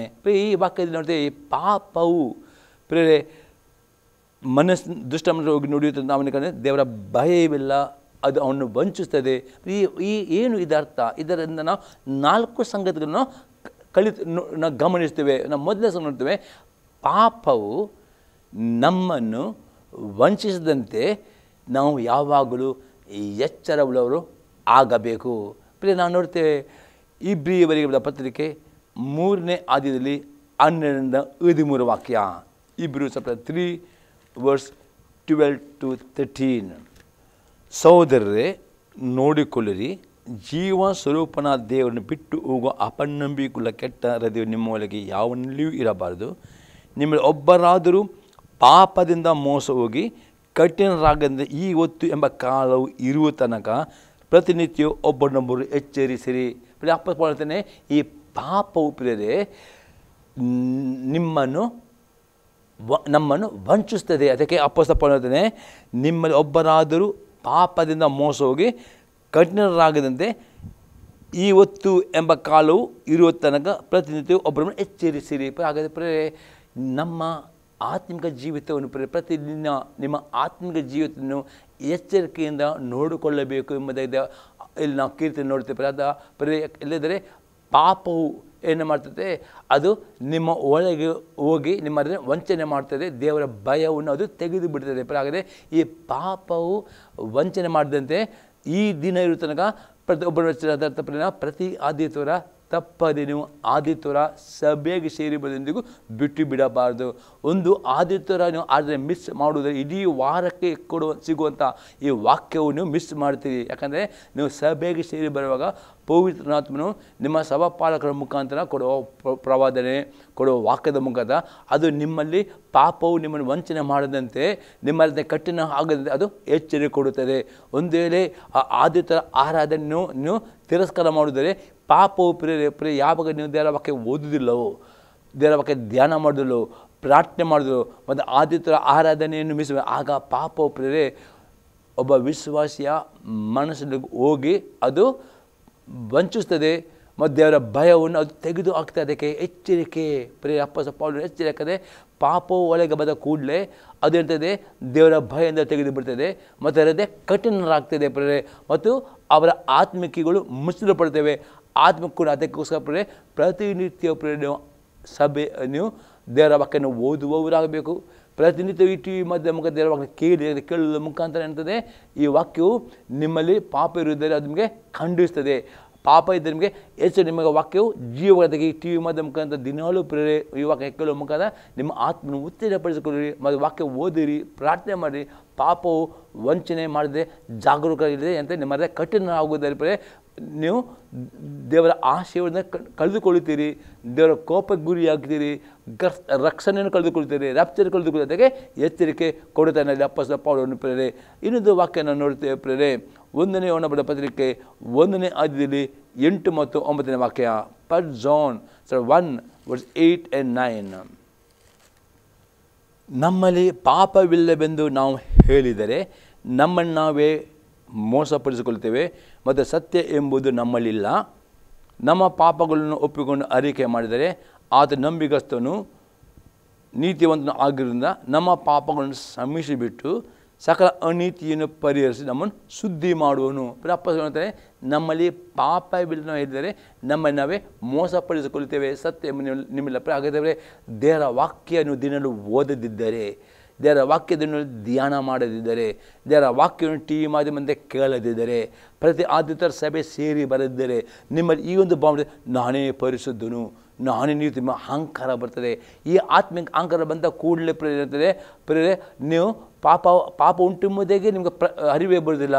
ಅದಕ್ಕೆ ಆವಾಗ ನೀವು ಮೋಸ ಹೋಗ್ತೀರಿ. ಅಥವಾ ಅಲ್ಲಿ ಕೀರ್ತನೆಯಲ್ಲಿ 30ನೇ ಕೀರ್ತನೆ ನೋಡ್ತೇವೆ, ಅಲ್ಲಿ ಅದು ಪಾಪ ವಂಚನೆ. ಅದಕ್ಕೆ ಪ್ರೇರೆ ವಾಕ್ಯ ಯಾರು ಓದುತ್ತಾರೋ, ಯಾವ ವಾಕ್ಯ ಧ್ಯಾನ ಆಗ ವಾಕ್ಯ ಅಂತದೆ ನಮ್ಮಲ್ಲಿರುವ ಸಣ್ಣ ಸಣ್ಣ ಪಾಪಗಳು ಅದು ನಮಗೆ ತೋರಿಸಿಕೊಡುತ್ತವೆ, ಅದು ನಿಮಗೆ ಪಶ್ಚಾತ್ತಾಪಕ್ಕೆ ತರುತ್ತವೆ. ಆಗ ನಾವು ಪಶ್ಚಾತ್ತಾಪ ಪಡಬೇಕು. ಹೌದು ಯೇಸುವೆ, ನಾನು ವಾಕ್ಯದ ಪ್ರಕಾರ ನಾನು ಈ ಪಾಪ ಮಾಡ್ದೇನೆ ಒಪ್ಪಿಕೊಂಡು ಅರಿಕೆ ಮಾಡಿದೆ, ಈ ಯೇಸು ರಕ್ತ ಅಂತದೆ ನಿಮ್ಮನ್ನು ತೊಳೆದು ಶುದ್ಧೀಕರಿಸಿಕೊಂಡು ನಿಮ್ಮನ್ನು ನೀತಿವಂತನಾಗಿ ಮಾಡುತ್ತದೆ. ಪ್ರತಿದಿನ ದೇವರ ಸನ್ನಿಧಾನದಲ್ಲಿ ನೀತಿವಂತರಾಗಿ ತೋರಿ ಬರಬೇಕಾದರೆ, ಪರಿಶುದ್ಧರಾಗಿ ತೋರಿ ಬರಬೇಕಾದರೆ, ನಿರ್ದೋಷಿ ಕಾಣಲ್ಪಡಬೇಕಾದರೆ ನಿಮ್ಮ ಹೃದಯವು ಪಾಪದಿಂದ ವಂಚನೆ ಮಾಡದಂತೆ ದಿನಾಲು ದೇವರ ವಾಕ್ಯನ ಓದುವವರು ಆಗಬೇಕು, ಕೇಳುವವರಾಗಬೇಕು, ಆದಿತ್ಯರ ಸಭೆ ಸೇರಿ ಬರುವವರಾಗಬೇಕು. ಆವಾಗ ಮಾತ್ರ ನಿಮ್ಮ ಈ ಸ್ವನೀತಿ ಆತ್ಮಿಕ ಅಹಂಕಾರ ಬರದೆ ನಿಮ್ಮ ಹೃದಯ ಯಾವಾಗಲೂ ಚಿಕ್ಕ ಮಗುವಿನಾಗೆ ಪಶ್ಚಾತ್ತಾಪ. ದಾವೀದನೇ ಕೀರ್ತನೆ 51 ಕೀರ್ತನೆಯಲ್ಲಿ 17ನೇ ವಾಕ್ಯ, ಕುಗ್ಗಿದ ಮನಸ್ಸೇ ನನಗೆ ಇಷ್ಟವಾದ ಯಜ್ಞ. ದೇವರಿಗೆ ಇಷ್ಟವಾದ ಯಜ್ಞ ಕುಗ್ಗಿದ ಮನಸ್ಸು. ಪಶ್ಚಾತ್ತಾಪದ ಮನಸ್ಸು ನಿನ್ನೆಂದಿಗೂ ತಿರಸ್ಕರಿಸ. ಯಾವಾಗಲೂ ನಿಮ್ಮಲ್ಲಿ ಕುಗ್ಗಿದ ಮನಸ್ಸು, ಪಶ್ಚಾತ್ತಾಪ ದೇಹ ಇರಬೇಕು. ಅದು ಸೇಫ್ಟಿ. ಅದೇ ಬರೆಯದೆ ದಿನಾಲು ವಾಕ್ಯ ಓದುವುದು ಇಂಪಾರ್ಟೆಂಟ್, ಕೇಳೋದು ಇಂಪಾರ್ಟೆಂಟ್, ಧ್ಯಾನ ಮಾಡೋದು ಇಂಪಾರ್ಟೆಂಟ್, ಪ್ರಾರ್ಥನೆ ಮಾಡೋದು ಇಂಪಾರ್ಟೆಂಟ್, ಅದು ಸಭೆ ಸೇರಿಬಿಡೋದು ಇಂಪಾರ್ಟೆಂಟ್. ಆವಾಗ ಮಾತ್ರ ನಿಮ್ಮಲ್ಲಿ ಸಣ್ಣ ಸಣ್ಣ ಪಾಪವನ್ನು ಒಪ್ಪಿಕೊಳ್ಳುತ್ತೀರಿ. ನಿಮ್ಮಲ್ಲಿ ಪಾಪ ಎಲ್ಲವನ್ನು ಅಹಂಕಾರ ಮಾಡಿದ್ರು ವಾಕ್ಯ ಓದುವಾಗ ಮಾತ್ರ ಪಾಪ ಬಗ್ಗೆ ಅರಿವು ಬರ್ತದೆ, ಒಪ್ಪಿಕೊಳ್ಳುತ್ತೀರಿ. ಆ ರಕ್ತ ತೊಳೆದು ನಿಮ್ಮನ್ನು ದಿನಾಲು ಇದರ ಮುಂದೆ ನೀತಿವಂತನಾಗಿ ಪರಿಶುದ್ಧನೆ ಮಾಡಲಿಕ್ಕೆ ಸಾಧ್ಯವಾಗ್ತದೆ, ಪರಿಶುದ್ಧ ಜೀವನ ಮಾಡಲಿಕ್ಕೆ ಸಾಧ್ಯವಾಗ್ತದೆ. ವಾಕ್ಯ ಓದದವನು ಅವನು ಮೋಸ ಹೋಗ್ತಾನೆ. ಅದಕ್ಕೆ ಮೋಸ ಹೋಗದೇ ಎಚ್ಚರಿಕೆ ಎಂಬುದಾಗಿ ನಾವು ಅಲ್ಲಿ ಕೀರ್ತನೆ ನೋಡ್ತೇವೆ. ಇನ್ನೊಂದು ಎಕ್ಸಾಂಪಲ್ ನೋಡ್ತೇವೆ. ಪ್ರಕಟಣೆ ಗ್ರಂಥ 3ನೇ ಅಧ್ಯಾಯದಲ್ಲಿ 17 ಮತ್ತು 18ನೇ ವಾಕ್ಯ. Revolution 3:17 and 18. ನಿನ್ನ ವಿಷಯದಲ್ಲಿ ನಾನು ಐಶ್ವರ್ಯವಂತನು, ಸಂಪನ್ನನು, ಒಂದರಲ್ಲಿಯೂ ಕೊರತೆ ಇಲ್ಲದವನು ಎಂದು ಹೇಳಿಕೊಳ್ಳುತ್ತಿ, ಆದರೆ ನೀನು ಕೇವಲ ದುರವಸ್ಥೆಯಲ್ಲಿ ಬಿದ್ದಿರುವಂಥವನು, ದೌರ್ಭಾಗ್ಯನು, ದರಿದ್ರನು, ಕುರುಡನು, ಬಟ್ಟೆ ಇಲ್ಲದವನು ಆಗಿರುವುದನ್ನು ತಿಳಿಯದೇ ಇದ್ದಿ. ನಾವು ನೋಡ್ತೇವೆ ಈ ಒಂದು ಸಭೆಯಲ್ಲಿ ಯಾವುದೇ ಸಭೆಯಲ್ಲಿ ಅವರು ಆರ್ಥಿಕವಾಗಿ ತುಂಬ ಐಶ್ವರ್ಯವಂತರಾಗಿದ್ದರು. ಆದರೆ ಆತ್ಮಿಕ ಜೊತೆ ಅಲ್ಲಿ ದೇವರ ಆತ್ಮನು ಆ ಸಭೆಗೆ ಏನು ಹೇಳ್ತಾನೆ, ಆ ಸಭೆಯು ಆತ್ಮಿಕ ಜೊತೆಲಿ ಕೊರತೆ, ದೌರ್ಭಾಗ್ಯರು, ದರಿದ್ರರು, ಕುರುಡು, ಬಟ್ಟೆ ಇಲ್ಲದವರು ಆಗಿದ್ದರು. ಅವರಿಗೆ ಅದು ಗೊತ್ತೇ ಇಲ್ಲ. ಮತ್ತು ಹೇಳ್ತದೆ, ನೀನು ಐಶ್ವರ್ಯವಂತನಾಗುವಂತೆ ಬೆಂಕಿಯಲ್ಲಿ ಪುಟ್ಟ ಹಾಕಿದ ಚಿನ್ನವನ್ನು ಲಜ್ಜಾಸ್ಪದದಿಂದ ಬತ್ತಲಿತನ ಕಾಣಿಸದೆ ಒದ್ದುಕೊಳ್ಳುವುದಕ್ಕಾಗಿ ಬಿಳಿ ವಸ್ತ್ರಗಳನ್ನು ಕಣ್ಣು ಕಾಣುವಂತೆ ನಿನ್ನ ಕಣ್ಣುಗಳಿಗೆ ಹಚ್ಚುವುದಕ್ಕೆ ಅಂಜನನ್ನು ಕೊಂಡುಕೊಳ್ಳಬೇಕು. ನಿನಗೆ ಬುದ್ಧಿ ಹೇಳುತ್ತೇನೆ. ಪರಿಸರದಲ್ಲಿ ಈ ಸಭೆಯಲ್ಲಿ ಎಲ್ಲ ವಿಷಯಗಳು ಶ್ರೀಮಂತರ. ಅದಕ್ಕೆ ಅವರು ಹೇಳ್ತಾರೆ, ನಾನು ಐಶ್ವರ್ಯವಂತನು, ಸಂಪನ್ನನು, ಒಂದರೂ ಕೊರತೆ ಎಂದು ಹೇಳುವುದೇ. ಈ ಸಭೆಯು ಆತ್ಮಿಕ ತುಂಬ ಐಶ್ವರ್ಯವಂತ. ಅದಕ್ಕೆ ಅವರಿಗೆ ಏನು ಕೊರತೆ ಇಲ್ಲ. ಅದಕ್ಕೆ ಅವರು ಆದರೆ ಯೇಸು ಕ್ರಿಸ್ತ ಆ ಸಭೆಯು ಆತ್ಮಿಕ ಜೀವಿತದಲ್ಲಿ ಏನಾಗಿದ್ದವರು, ಅವರು ದುರವಸ್ಥೆಯಲ್ಲಿ ಬಿದ್ದಿರುವಂಥವರು, ದೌರ್ಭಾಗ್ಯರು, ದರಿದ್ರನು, ಕುರುಡನು, ಬಟ್ಟೆ ಇಲ್ಲದು ಆಗಿದೆ. ಅದಕ್ಕೋಸ್ಕರ ನಿಮ್ಮಲ್ಲಿ ಈ ಆರ್ಥಿಕ ಕ್ಷೇತ್ರದಿಂದ ಶ್ರೀಮಂತ ಅಹಂಕಾರ ಬರದಂತೆ ಎಚ್ಚರಿಕೆರಿ. ಮತ್ತು ಆರ್ಥಿಕ ಶ್ರೀಮಂತಿ ಆತ್ಮಿಕ ಶ್ರೀಮಂತಿಗೆ ಹೋಲಿಸಿಬಿಡಿ. ಆತ್ಮಿಕ ಶ್ರೀಮಂತಿ ಬರಬೇಕಾದ್ರೆ 18 ನೀನು ಐಶ್ವರ್ಯವಂತನಾಗುತ್ತೆ. ಬೆಂಕಿಲಿ ಪುಟ ಹಾಕಿದ ಚಿನ್ನ ಅದರ ದೇವರ ವಾಕ್ಯವು ಪುಟ ಚಿನ್ನವಿದೆ. ದೇವರ ವಾಕ್ಯವನ್ನು ಓದಿ ಯಾರು ದೇವರ ವಾಕ್ಯ ವಿದ್ಯಾರಾಗಿದ್ದು ಆಗ ನಿಮ್ಮ ಆತ್ಮ ಚಿನ್ನದಾಗಿ ನಿಮ್ಮ ಆತ್ಮ ಅಲಂಕಾರ ಮಾಡಲಿಕ್ಕೆ ಆಗುತ್ತದೆ. ನಿಮ್ಮ ಆತ್ಮ ಚಿನ್ನದ ಅಲಂಕಾರ ಆಗಬೇಕಾದ್ರೆ ದೇವರ ವಾಕ್ಯ ಓದುವವರಾಗಬೇಕು, ದೇವರ ವಾಕ್ಯ ವಿದ್ಯರಾಗಬೇಕು ಪ್ರೇ. ಮತ್ತು ಲಜ್ಜಾಸ್ಪದ ಬೆತ್ತಲತನ ಕಾಣಿಸಿದಂತೆ ಓದಿಕೊಳ್ಳುವುದಕ್ಕಾಗಿ ಬಿಳಿ ವಸ್ತ್ರಗಳು ಪ್ರೇ. ದೇವರ ವಾಕ್ಯ ಓದುವುದಾದರೆ ಮಾತ್ರವೇ ನಿಮ್ಮ ಬೆತ್ತಲೆತನ ನಿಮಗೆ ತೋರಿ ಬರುವಾಗ ನೀವು ಪಾಪ ಒಪ್ಪಿಕೊಳ್ಳುತ್ತೀರಿ, ಅರಿಕೆ ಮಾಡ್ತೀರಿ. ಹಾಗೆ ಸುರಕ್ಷತೆ ಅಂತದೆ ನಿಮ್ಮ ಬೆತ್ತಲೆತನ ಮುಚ್ಚುತ್ತದೆ. ಒಂದು ವೇಳೆ ದೇವರ ವಾಕ್ಯನ ಓದುವುದಿಲ್ಲ, ವಾಕ್ಯ ಧ್ಯಾನ ಮಾಡೋದು ನಿಮಗೆ ಗೊತ್ತಾಗೋದಿಲ್ಲ, ಅದು ನೀವು ದೇವರ ಮುಂದೆ ಬೆತ್ತಲಾಗಿರ್ತೀರಿ. ಸೈತಾನನು ದೂರುಗಾರನು ನಿಮಗೆ ದೂರ ಇರ್ತಾನೆ. ಅದು ಯಾವಾಗ ದೇವರ ವಾಕ್ಯ ಓದುತ್ತೀರೋ ನೀವು ಒಪ್ಪಿಕೊಳ್ಳುವಾಗ ಈ ಸುರಕ್ಷತೆಯು ನಿಮ್ಮ ಬೆತ್ತಲೆತನ ಮುಚ್ಚುವುದೇ ನಿಮಗೆ ಬಿಳಿ ವಸ್ತ್ರ ನಿಮ್ಮದು ಮೈಲಿಗಾಗದಂತೆ ಕಾಪಾಡಲಿಕ್ಕೆ ನಿಮಗೆ ಸಾಧ್ಯವಾಗ್ತದೆ. ಮತ್ತು ಮೂರನೇದಾಗಿ ಕಣ್ಣು ಕಾಣುವಂತೆ ಕಣ್ಣುಗಳಿಗೆ ಹಚ್ಚುವುದಕ್ಕೆ ಅಂಜನವನ್ನು ನನ್ನ ಕೊಂಡುಕೊಳ್ಳಬೇಕೆಂದು ನಿನಗೆ ಬುದ್ಧಿ ಹೇಳ್ತೇನೆ. ದಿನಾಲೂ ನೀವು ದೇವರ ಓದುವಾಗ ಪ್ರಾರ್ಥನೆ ಮಾಡಬೇಕು, ದೇವರನ್ನ ಆತ್ಮಿಕ ಕಣ್ಣುಗಳು ತೆರೆಯ ಮಾಡಿದೆವ. ನಿನ್ನ ವಾಕ್ಯಗಳನ್ನು ಓದುವಾಗ ನನ್ನ ಆತ್ಮಿಕವನ್ನು ತೆರೆಯ ಮಾಡು ಎಂದು ಪ್ರಾರ್ಥನೆ ಮಾಡಬೇಕು. ದೇವರನ್ನ ಆತ್ಮಿಕವನ್ನು ಅಭಿಷೇಕಿಸು. ಆಗ ಮಾತ್ರ ಈ ವಾಕ್ಯ ಓದುವಾಗ ಆ ವಾಕ್ಯದಲ್ಲಿರುವ ಯೇಸು ಕ್ರಿಸ್ತನ ಆ ಪ್ರಕಾಶವು ನಿಮ್ಮ ಆತ್ಮದಿಂದ ಒಳಗೆ ಪ್ರವೇಶ ಮಾಡಿಕೊಂಡು ನಿಮ್ಮ ಎಲ್ಲ ಕತ್ತಲೆ ಜೀವಿತ ನಿಮ್ಮ ಪಾಪದ ಅದು ತೋರಿಸಿಕೊಟ್ಟು ಈ ವಾಕ್ಯ ನಿಮ್ಮ ಕನ್ನಡಿ ಅಂತದೆ ನಿಮ್ಮನ್ನು ಪರಿಶುದ್ಧತೆಗೆ ಪಶ್ಚಾತ್ತಾಪಕ್ಕೆ ನಡೆಸ್ತದೆ. ಅದಕ್ಕೆ ಯಾರು ದೇವರ ವಾಕ್ಯವನ್ನು ಓದುವುದಿಲ್ಲವೋ, ಯಾರು ದೇವರ ವಾಕ್ಯ ಧ್ಯಾನ ಮಾಡೋದಿಲ್ಲವೋ ಆ ಕೀರ್ತನೆ ಅವನ ಮನಸ್ಸಿನಲ್ಲಿ ಪಾಪವು ಅವನನ್ನು ವಂಚಿಸಿಕೊಂಡು ದೇವರ ಭಯವು ಅವನು ತೆಗೆದು ಬಿಡ್ತದೆ. ಅವನಲ್ಲಿ ಪಾಪನ ಅದಕ್ಕೆ ಪ್ರೇರೆ ನಿಮ್ಮ ಹೃದಯ ವಂಚನೆ ಆಗದಂತೆ ಎಚ್ಚರಿಕೆಯಿಲ್ಲಿರಿ. ದಿನಾಲೂ ಪ್ರಾರ್ಥನೆ ಮಾಡಿರಿ, ಆದಿತರ ಸಭೆಗೆ ಸೇರಿ ಬನ್ನಿರಿ, ಟಿವಿ ಮಾಧ್ಯಮದಲ್ಲಿ ಸಂತೆ ಕೇಳಿ, ಮತ್ತು ದಿನಾಲೂ ವಾಕ್ಯ ಓದಿರಿ, ಧ್ಯಾನ ಮಾಡಿರಿ, ನಿಮ್ಮ ಆತ್ಮನು ಕಾಪಾಡಿಕೊಳ್ಳಿರಿ ಪ್ರಿಯ ಎಚ್ಚರಿಕೆಯಿಂದ. ಎರಡನೇ ಸಂಘ ನೋಡ್ತೀವಿ, ಆಲೋಚನೆಗಳಲ್ಲಿಯೂ ಪಾಪ ಮಾಡದಂತೆ ಎಚ್ಚರವುಳ್ಳವರು ಆಗಬೇಕು. ಮಾರ್ಕನ್ನು ಬರೆಸುವಾರ್ತೆ 7ನೇ ಆದಿಯಲ್ಲಿ 20ರಿಂದ 23ನೇ ವಾಕ್ಯ ತನಕ. ಮಾರ್ಕ್ ಗಾಸ್ಪಲ್ ಚಾಪ್ಟರ್ 7 ವರ್ಸ್ 20ಇಂದ 23 ತನಕ. ಮನುಷ್ಯನೊಳಗಿಂದ ಹೊರಡುವಂಥದ್ದೇ ಮನುಷ್ಯನನ್ನು ಹೊಳೆ ಮಾಡುವುದು. ಒಳಗಿನಿಂದ ಅಂದರೆ ಮನುಷ್ಯರ ಮನಸ್ಸಿನೊಳಗಿಂದ ಸೂಳೆಗಾರಿಕೆ, ಕಳ್ಳತನ, ಕೊಲೆ, ಆಧಾರ, ದೈವಾಸೆ, ಕೆಡುಕುತನ, ಮೋಸ, ಬಂಡುತನ, ಹೊಟ್ಟೆಕಿಚ್ಚು, ಬೈಗೋಲು, ಸುಕ್ಕು, ಬುದ್ಧಿಗೇಡಿತನ ಇವೇ ಮೊದಲಾದವುಗಳ ಕೆಟ್ಟ ಆಲೋಚನೆಗಳು ಹೊರಡುತ್ತವೆ. ಈ ಕೆಟ್ಟ ವಿಷಯಗಳೆಲ್ಲ ಒಳಗಿಂದ ಹೊರಟು ಮನಸ್ಸನ್ನು ಒಳೆ ಮಾಡುತ್ತವೆ ಅಂದನು. ಪ್ರಿಯರೇ, ಯೇಸು ಕ್ರಿಸ್ತ ಹೇಳ್ತಾನೆ ಮನುಷ್ಯನ ಮನಸ್ಸಿನಿಂದ ಬರುವ ಆಲೋಚನೆಗಳು ಅದರ್ಥ ಪ್ರಿಯರೇ ಮನಸ್ಸು ಮನಸ್ಸಿನಲ್ಲಿನೂ ಪರಿಶುದ್ಧ ಕಾಪಾಡಿಕೊಳ್ಳುವುದು ಅತಿ ಇಂಪಾರ್ಟೆಂಟ್.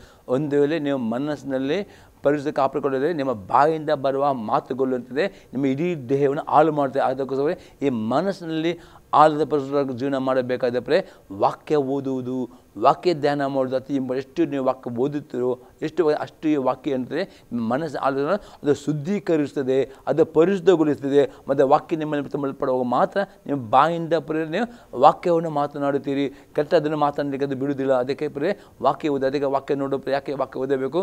ರೋಮಾಪುರದವರಿಗೆ ಪತ್ರಿಕೆ 12ನೇ ಆದ್ಯದಲ್ಲಿ 2ನೇ ವಾಕ್ಯ. Romans chapter 12 verse 2. ಈ ಲೋಕದ ನಡವಳಿಕೆಯನ್ನು ಅನುಸರಿಸದೆ ನೂತನ ಮನಸ್ಸನ್ನು ಹೊಂದಿಕೊಂಡು ಪರಲೋಕ ಭಾವದವರಾಗಿರಿ. ಅಪ್ಪಸ್ಮಾತೆ ನಿಮ್ಮ ಮನಸ್ಸು ನೂತನಪಡಿಸಿಕೊಂಡು ಪರಲೋಕ ಭಾವದವರಾಗಬೇಕು. ನಿಮ್ಮ ಮನಸ್ಸನ್ನು ನೂತನಪಡಿಸಿಕೊಂಡು ಹೇಗೆಂದರೆ ಎಷ್ಟು ನೀವು ದೇವರ ಓದುತ್ತೀರೋ ವಾಕ್ಯ ಧ್ಯಾನ ಮಾಡೋದು ಈ ವಾಕ್ಯಕ್ಕೆ ಶಕ್ತಿ ಉಂಟು. ಯಾರು ದಿನ ತಮ್ಮ ಸತ್ಯವಿದು ಓದುತ್ತಾರೋ ಆ ವಾಕ್ಯ ಅಂತಂದರೆ ನಿಮ್ಮ ಮನಸ್ಸಿನ ಆಲೋಚನೆ ಅದು ನೂತನ ಮಾಡುತ್ತದೆ. ಮತ್ತು ವಾಕ್ಯ ಎಷ್ಟು ಓದು ಅಷ್ಟು ನಿಮ್ಮ ಆಲೋಚನೆಯಲ್ಲಿ ಪರಲೋಕದ ಆಲೋಚನೆ ತುಂಬಲ್ಪಡುತ್ತದೆ. ಮತ್ತು ಏನು ಮಾಡ್ತದೆ? ಈಗಾದರೆ ದೇವರ ಚಿತ್ತಾನುಸಾರವಾದದ್ದು ಅಂದರೆ ಉತ್ತಮವಾದದ್ದು, ಮೆಚ್ಚುಗೆಯಾದದ್ದು, ದೋಷವಿಲ್ಲದು ಯಾವುದು ವಿವೇಚಿಸಿಕೊಳ್ಳುತ್ತೀರಿ. ಅದರ್ಥ ಸೈತಾನನು ನಿಮ್ಮ ಮನಸ್ಸಿನಲ್ಲಿ ತುಂಬ ಕೆಟ್ಟ ಕೆಟ್ಟ ಆಲೋಚನೆ ಆಗ್ತಾನೆ. ನೀವು ನಿಮ್ಮ ಕಣ್ಣನ್ನು ನೋಡುವ ಮುಖಾಂತರ ಕೆಲವು ಅನೇಕ ಆಲೋಚನೆಗಳು ನಿಮ್ಮ ಮನಸ್ಸಲ್ಲಿ ಸೈತಾನ ಆಗ್ತಾನೆ. ಈಗ ಈ ಆಲೋಚನೆ ಬರುವಾಗ ಯಾವುದು ಒಳ್ಳೆಯದು ಆಲೋಚನೆ, ಯಾವುದು ದೇವರಿಂದ ಬಂದ ಆಲೋಚನೆ, ದೇವರ ಸ್ವರ, ದೇವರ ಆತ್ಮನೂ ಸಹ ನಿಮ್ಮಲ್ಲಿ ಮಾತನಾಡ್ತಾನೆ. ಆ ದೇವರ ಆತ್ಮನ ಸ್ವರನ ಒಂದು ವಿವೇಚನೆ ಮಾಡಬೇಕಾದ್ರೆ ಅಪ್ಪಸ್ಬಂದು ನಿಮ್ಮ ಮನಸ್ಸನ್ನು ನೀವು ನೂತನಪಡಿಸಬೇಕು. ಅದು ಹೇಗೆಂದರೆ ಯಾವಾಗ ನೀವು ದಿನಾಲು ಕ್ರಮಬದ್ಧವಾಗಿ ದೇವರ ವಾಕ್ಯದಿಂದ ಬೈಬಲ್ ಓದುವ ಒಂದು ಅಭ್ಯಾಸ ಮಾಡಿಕೊಳ್ಳಬೇಕು ಪ್ರೆ. ಅದು ದಿನಾಲು ಮಾಡಬೇಕು. ದಿನಾಲು ಅಲ್ಲೊಂಬಳಿಕೆ ಓದಿರಿ, ಕೀರ್ತನೆ ಓದಿರಿ, ನಾಣುಕ್ತಿ ಓದಿರಿ, ಹಾಗೆ ಹೊಸ ಒಣಬಳಿಕೆ ಮತ್ತೆ ಬರೆಸುವಂಥ ಪ್ರಕಾರ ಅನೇಕ ಚಾಪ್ಟರ್ ಓದಿರಿ. ದಿನಾಲು ಅಲ್ಲೊಂಬಳಿಕೆ ಹೊಸ ಓದುವಾಗ ಧ್ಯಾನ ಆ ವಾಕ್ಯ ಅಂತೆ ನಿಮ್ಮ ಮನಸ್ಸನ್ನು ನೂತನ ಮಾಡುತ್ತದೆ. ಅಷ್ಟೇ ಅಲ್ಲದೆ ಆ ವಾಕ್ಯವು ನೂತನ ಮಾಡುವ ಮಾತ್ರ ನಿಮ್ಮಲ್ಲಿ ಪರಲೋಕದ ಆಲೋಚನೆ ತುಂಬಲ್ಪಡ್ತದೆ. ಆವಾಗ ಇರ್ತದೆ ಆ ವಾಕ್ಯ ನಿಮ್ಮನ್ನು ನೂತನ ಮಾಡಿಕೊಂಡು ನಿಮಗೆ ಕೆಟ್ಟ ಆಲೋಚನೆ ಯಾವುದು, ಸಹಿತ ಅದೆಲ್ಲನೂ ವಿವೇಚನೆ ಮಾಡಿ ಕೆಟ್ಟ ಆಲೋಚನೆಗಳನ್ನು ಅದನ್ನು ತೆಗೆದು ಬಿಟ್ಟು ದೇವರ ಸ್ವರವನ್ನು, ದೇವರ ಚಿತ್ತವನ್ನು ತಿಳಿಯೋಕ್ಕೆ ಸಾಧ್ಯವಾಗುತ್ತೆ. ಈ ರೀತಿ ಮಾಡಿದರೆ ಮಾತ್ರ ನೀವು ಆಲೋಚನೆಯಲ್ಲಿ ಪರಿಶುದ್ಧ ಜೀವನ ಮಾಡಲಿಕ್ಕೆ ಸಾಧ್ಯವಾಗುತ್ತೆ. ಆಗ ನೀವು ಆಶೀರ್ವಾದ. ಯಾಕಂದರೆ ಮತ್ತೆ ಬರೆಸುವಂತೆ 5:18 ವಾಕ್ಯದಲ್ಲಿ ಬರೆಯಲ್ಪಟ್ಟಿದೆ, ನಿರ್ಮಲ ಚಿತ್ತರು ಧನ್ಯರು, ಅವರು ದೇವರು ನೋಡುವರೆ. ದೇವರ ಆಶೀರ್ವಾದ ಬರಬೇಕಾದ್ರೆ ನಿಮ್ಮ ಆಲೋಚನೆಯಲ್ಲಿ ಸಹ ನೀವು ನಿರ್ಮಲವಾಗಿರೋ. ಅದಕ್ಕೆ ಮತ್ತೆ ಇದು blessed are those pure in heart, ನಿರ್ಮಲ ಚಿತ್ತರು ಧನ್ಯರು. ಹೌದು. ಹಾಗಾದರೆ ನಿಮ್ಮ ಮನಸ್ಸು ನಿರ್ಮಲವಾಗಬೇಕಾದ್ರೆ ವಾಕ್ಯ ಓದುವುದು, ವಾಕ್ಯ ಧ್ಯಾನಿಸುವುದು ಅತಿ ಇಂಪಾರ್ಟೆಂಟ್. ಆವಾಗ ಮಾತ್ರ ಆಲೋಚನೆಯಲ್ಲಿ ಪರಿಶುದ್ಧತೆ ಕಾಪಾಡಲಿಕ್ಕೆ ಸಾಧ್ಯವಾಗ್ತದೆ ಪ್ರೆ. ಇನ್ನೊಂದು ಅದಕ್ಕೆ ವಾಕ್ಯ ನೋಡುವ ಪ್ರೇರೆ, ಯಾಕಿದ್ದಾರೆ ವಾಕ್ಯ ಧ್ಯಾನ ಮಾಡಬೇಕು ಎಂಬುದಾಗಿ 1ನೇ ಪೇತ್ರನ ಪತ್ರಿಕೆ 1ನೇ ಆದ್ಯದಲ್ಲಿ 13-16 ವಾಕ್ಯ. 1 Peter chapter 1 verse 13 to 16. ಆದ್ದರಿಂದ ನೀವು ಮನಸ್ಸಿನ ನಡುವನ್ನು ಕಟ್ಟಿಕೊಂಡು ಸ್ವಸ್ಥತರಾಗಿದ್ದು. ಮನಸ್ಸಿನ ನಡುವನ್ನು ಕಟ್ಟಿಕೊಳ್ಳಬೇಕು. ಮನಸ್ಸಿನ ನಡು ಅಂದರೆ ಆಲೋಚನೆ ಕಟ್ಟಿಕೊಳ್ಳುವುದು ಹೇಗೆಂದರೆ, ಎಷ್ಟು ದೇವರ ಓದುತ್ತೀರೋ ವಾಕ್ಯ ಆ ವಾಕ್ಯಕ್ಕೆ ಶಕ್ತಿ ಉಂಟು. ಆ ವಾಕ್ಯ ಅಂದರೆ ನಿಮ್ಮ ಆಲೋಚನೆಗಳನ್ನು ಅದು ಕಟ್ಟುತ್ತದೆ. ಅದು ಸಂಚಲವಾಗುವುದಕ್ಕೆ, ಚಿಂತೆ ಮಾಡಲಿಕ್ಕೆ, ಅಪಣ್ಮೆಗೆ ಮಾತನಾಡಲಿಕ್ಕೆ, ನಿರಾಸೆ ಆಗಲಿಕ್ಕೆ ಬಿಡುವುದಿಲ್ಲ. ಒಂದು ವಾಕ್ಯ ಇಲ್ಲದಿದ್ದರೆ ನಿಮ್ಮ ಆಲೋಚನೆಗಳಿರ್ತದೆ, ಅದು ಕೂಡಲೇ ನಿಮ್ಮ ಮನಸ್ಸು ಡಿಸ್ಕರೇಜ್ ಆಗ್ತದೆ, ಅಪಣ್ಮೆಗೆ ಮಾತನಾಡ್ತದೆ, ನಿಮ್ಮ ಮನಸ್ಸು ಕುದ್ದಿ ಹೋಗ್ತದೆ. ಅದಕ್ಕೆ ದೇವರ ವಾಕ್ಯದಿಂದ ನಿಮ್ಮ ಮನಸ್ಸನ್ನು ಕಟ್ಟಿಕೊಂಡರೆ ಮಾತ್ರ ಸ್ವಸ್ಥ ಚಿತ್ತರುವುದೇ. ದೇವರ ವಾಕ್ಯಕ್ಕೆ ವಿಧೇಯರಾಗುವವರು, ದೇವರನ್ನು ನಿರೀಕ್ಷೆ ಇಟ್ಟುವವರು, ಯೇಸು ಮನಸ್ಸು ನಿಮ್ಮ ಮನಸ್ಸಾಗ್ತದೆ. ಅದೇ ಯೇಸು ಕ್ರಿಸ್ತನ ಪ್ರತಿನಾದಾಗ ನಿಮಗೆ ದೊರಕುವ ಭಾಗ್ಯದ ಮೇಲೆ ನಿಮ್ಮ ನಿರೀಕ್ಷೆಯನ್ನು ಸಂಪೂರ್ಣವಿಡಿರಿ. ಆಗ ನಿಮ್ಮ ಮನಸ್ಸು ದೇವರನ್ನು ಯಾವಾಗ ನಿರೀಕ್ಷಿಸುತ್ತದೆ, ಯಾವಾಗಲೂ ನಿಮ್ಮ ಮನಸ್ಸು ಕುಂದಿ ಹೋಗುವುದಿಲ್ಲ ಪ್ರೇರೆ. ವಾಕ್ಯ ಇಲ್ಲದಿದ್ದರೆ ನಿಮ್ಮ ಮನಸ್ಸು ಕುಂದಿ ಹೋಗ್ತದೆ, ನಿಮ್ಮ ಚಿಂತೆ ಮಾಡ್ತದೆ, ನಿಮಗೆ ಭಯ ಬರ್ತದೆ, ಇದೆಲ್ಲ ಅದಕ್ಕೆ ನಿಮ್ಮ ಮನಸ್ಸಿನ ನಡುವನ್ನು ವಾಕ್ಯದ ಕಟ್ಟಲ್ಪಟ್ಟರೆ ಮಾತ್ರವೇ ನೀವು ಯಾವಾಗ ನಿರೀಕ್ಷೆಯುಳ್ಳವರಾಗ್ತದೆ ಎಂಬುದನ್ನು ಪೇತ್ರನಲ್ಲಿ ಹೇಳುತ್ತಾನೆ. ಮತ್ತು ಸ್ವಸ್ಥ ಮನಸ್ಸು ಒಂದು ತೋರಿ, ವಿಧೇಯತೆ ಮನಸ್ಸು ನಿಮ್ಮಲ್ಲಿರ್ತದೆ.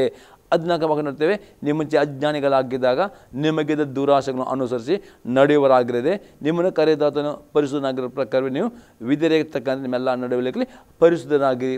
ಇವತ್ತು ಪರಿಶುದ್ಧ ಜೀವನ ಮಾಡಬೇಕಾದ್ರೆ ಮೊದಲು ಆಲೋಚನೆ ಇವತ್ತು ಮೊದಲು ನೀವೇನು ಮಾಡ್ತಿದ್ದೀರಿ, ವಾಕ್ಯ ಗೊತ್ತಿಲ್ಲ ನಿಮಗೆ, ನಿಮ್ಮ ಮನಸ್ಸಿಗೆ ಬಂದ ಆಲೋಚನೆ ಪ್ರಕಾರ ಮಾಡ್ತಿದ್ದೀರಿ. ಅದೇ ಅಪಪ್ಯದಲ್ಲಿ ಪುನಃ ಹಾಗೆ ನೀವು ಮನಸ್ಸಿನ ಆಲೋಚನೆ ಪ್ರಕಾರ ನಡೆಯಬಾರ್ದು, ಮಾತನಾಡಬಾರ್ದು. ಅದಕ್ಕೆ ವಾಕ್ಯ ನೀವು ಓದುವುದರೆ, ವಾಕ್ಯ ಧ್ಯಾನ ಮಾಡಿದರೆ ನೀವೇನು ಮಾಡ್ತೀರಿ, ವಾಕ್ಯದ ಪ್ರಕಾರ ನೀವು ನಡೆಯುತ್ತೀರಿ, ವಾಕ್ಯದ ಪ್ರಕಾರ ಮಾತಾಡಿದ್ರೆ. ಅದಕ್ಕೆ ಅಪೊಸ್ತಲ ಪೇತ್ರ ನಿಮ್ಮ ಎಲ್ಲ ನಡವಳಿಕೆಯಲ್ಲಿ ನೀವು ಪರಿಸರ ಜೀವನ ಮಾಡಬೇಕಾದ್ರೆ ಮನಸ್ಸು ಇಂಪಾರ್ಟೆಂಟ್. ಮನಸ್ಸಿನಲ್ಲಿ ದೇವರ ವಾಕ್ಯ ಯಾರು ಉಂಟು, ಯಾರು ದೇವರ ವಾಕ್ಯ ಅವರ ಧ್ಯಾನ, ಅವರು ಮಾತ್ರ ನಡತೆಯಲ್ಲಿ ಸಹ ಆಲೋಚನೆ ಪರಿಸರ ಜೀವನ ಸಾಧ್ಯ ಉಂಟು ಎಂಬುದು ಅಪೇತ್ರ ಹೇಳ್ತಾನೆ. ಮತ್ತು ಅದನ್ನವಾಗ ನಾನು ಪರಿಶುದ್ಧನಾಗಿರೋದ್ರಿಂದ ನೀವು ಪರಿಶುದ್ಧರಾಗಿರಬೇಕೆಂದು ದೇವರು ಪರಿಶುದ್ಧನಾಗಿದ್ದಾನೆ.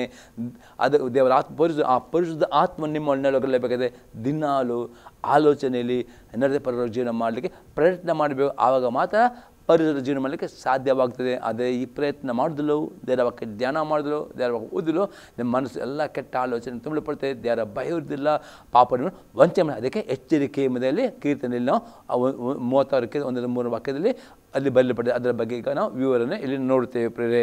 ಈಗ 3ನೇ ಸಂಗತಿ ನೋಡ್ತೇವೆ, ಬಾಯಿಂದ ಪಾಪವನ್ನು ಮಾಡದಂತೆ ಎಚ್ಚರವಾಗಿರಬೇಕು. ಮತ್ತೆ ಬರೆದ ಸುವಾರ್ತೆ 12ನೇ ಆದ್ಯದಲ್ಲಿ 34-37 ವಾಕ್ಯ. Matthew chapter 12 verse 34 to 37.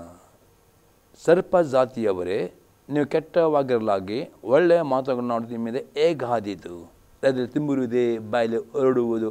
ಇದು ಅತಿ ಸರ್ಪ ಜಾತಿ ನಿಮ್ಮ ಬಾಯಿ ಮಾತಿನಲ್ಲಿ ಗೊತ್ತಾಗ್ತದೆ ನಿಮ್ಮ ಹೃದಯ ಹೇಗೆ ಉಂಟು ಎಂಬುದಾಗಿದೆ. ಇಲ್ಲಿ ಯೇಸು ಕ್ರಿಸ್ತನು ಸರ್ಪ ಜಾತಿ, ಯಾಕಂದರೆ ಅವರ ಬಾಯಿಂದ ಬರೋ ಮಾತುಗಳು ಸರ್ಪದಾಗೆ ಕೆಟ್ಟ ಮಾತು, ವಿಷಕರದ ಮಾತು ಇತ್ತು. ಅದಕ್ಕೆ ಯೇಸು ಕ್ರಿಸ್ತನೇ ಸರ್ಪ ಜಾತಿಯವರೇ ಎಂಬುದಾಗಿ. ಆದರೆ ಯೇಸು ಕ್ರಿಸ್ತನೇ ಹೃದಯ ತುಂಬಿರಿ ಬಾಯಲ್ಲಿ ಹೊರಡು. ಯಾಕಂದ್ರೆ ನಿಮ್ಮ ಬಾಯಲ್ಲಿ ಒಳ್ಳೆಯ ಮಾತುಗಳು ಬರಬೇಕು, ಕೇಳುವರಿಗೆ ಅದು ಸಂತೋಷವಾಗಬೇಕು, ಕೇಳುವರಿಗೆ ಜೀವ ಬರಬೇಕು. ಕೇಳುತ್ತೆ ಆಗಿದ್ದೇನೆ ಹೃದಯದಲ್ಲಿ, ಯಾರ ಹೃದಯದಲ್ಲಿ ದೇವರ ವಾಕ್ಯ ತುಂಬಲ್ಪಡುತ್ತದೋ, ಯಾವ ಒಬ್ಬ ವಿಶ್ವಾಸ ಆಗುವುದಿಲ್ಲ ಅವರ ಬಾಯಲ್ಲಿ ಯಾವಾಗಲೂ ದೇವರ ವಾಕ್ಯವು ಬರ್ತದೆ.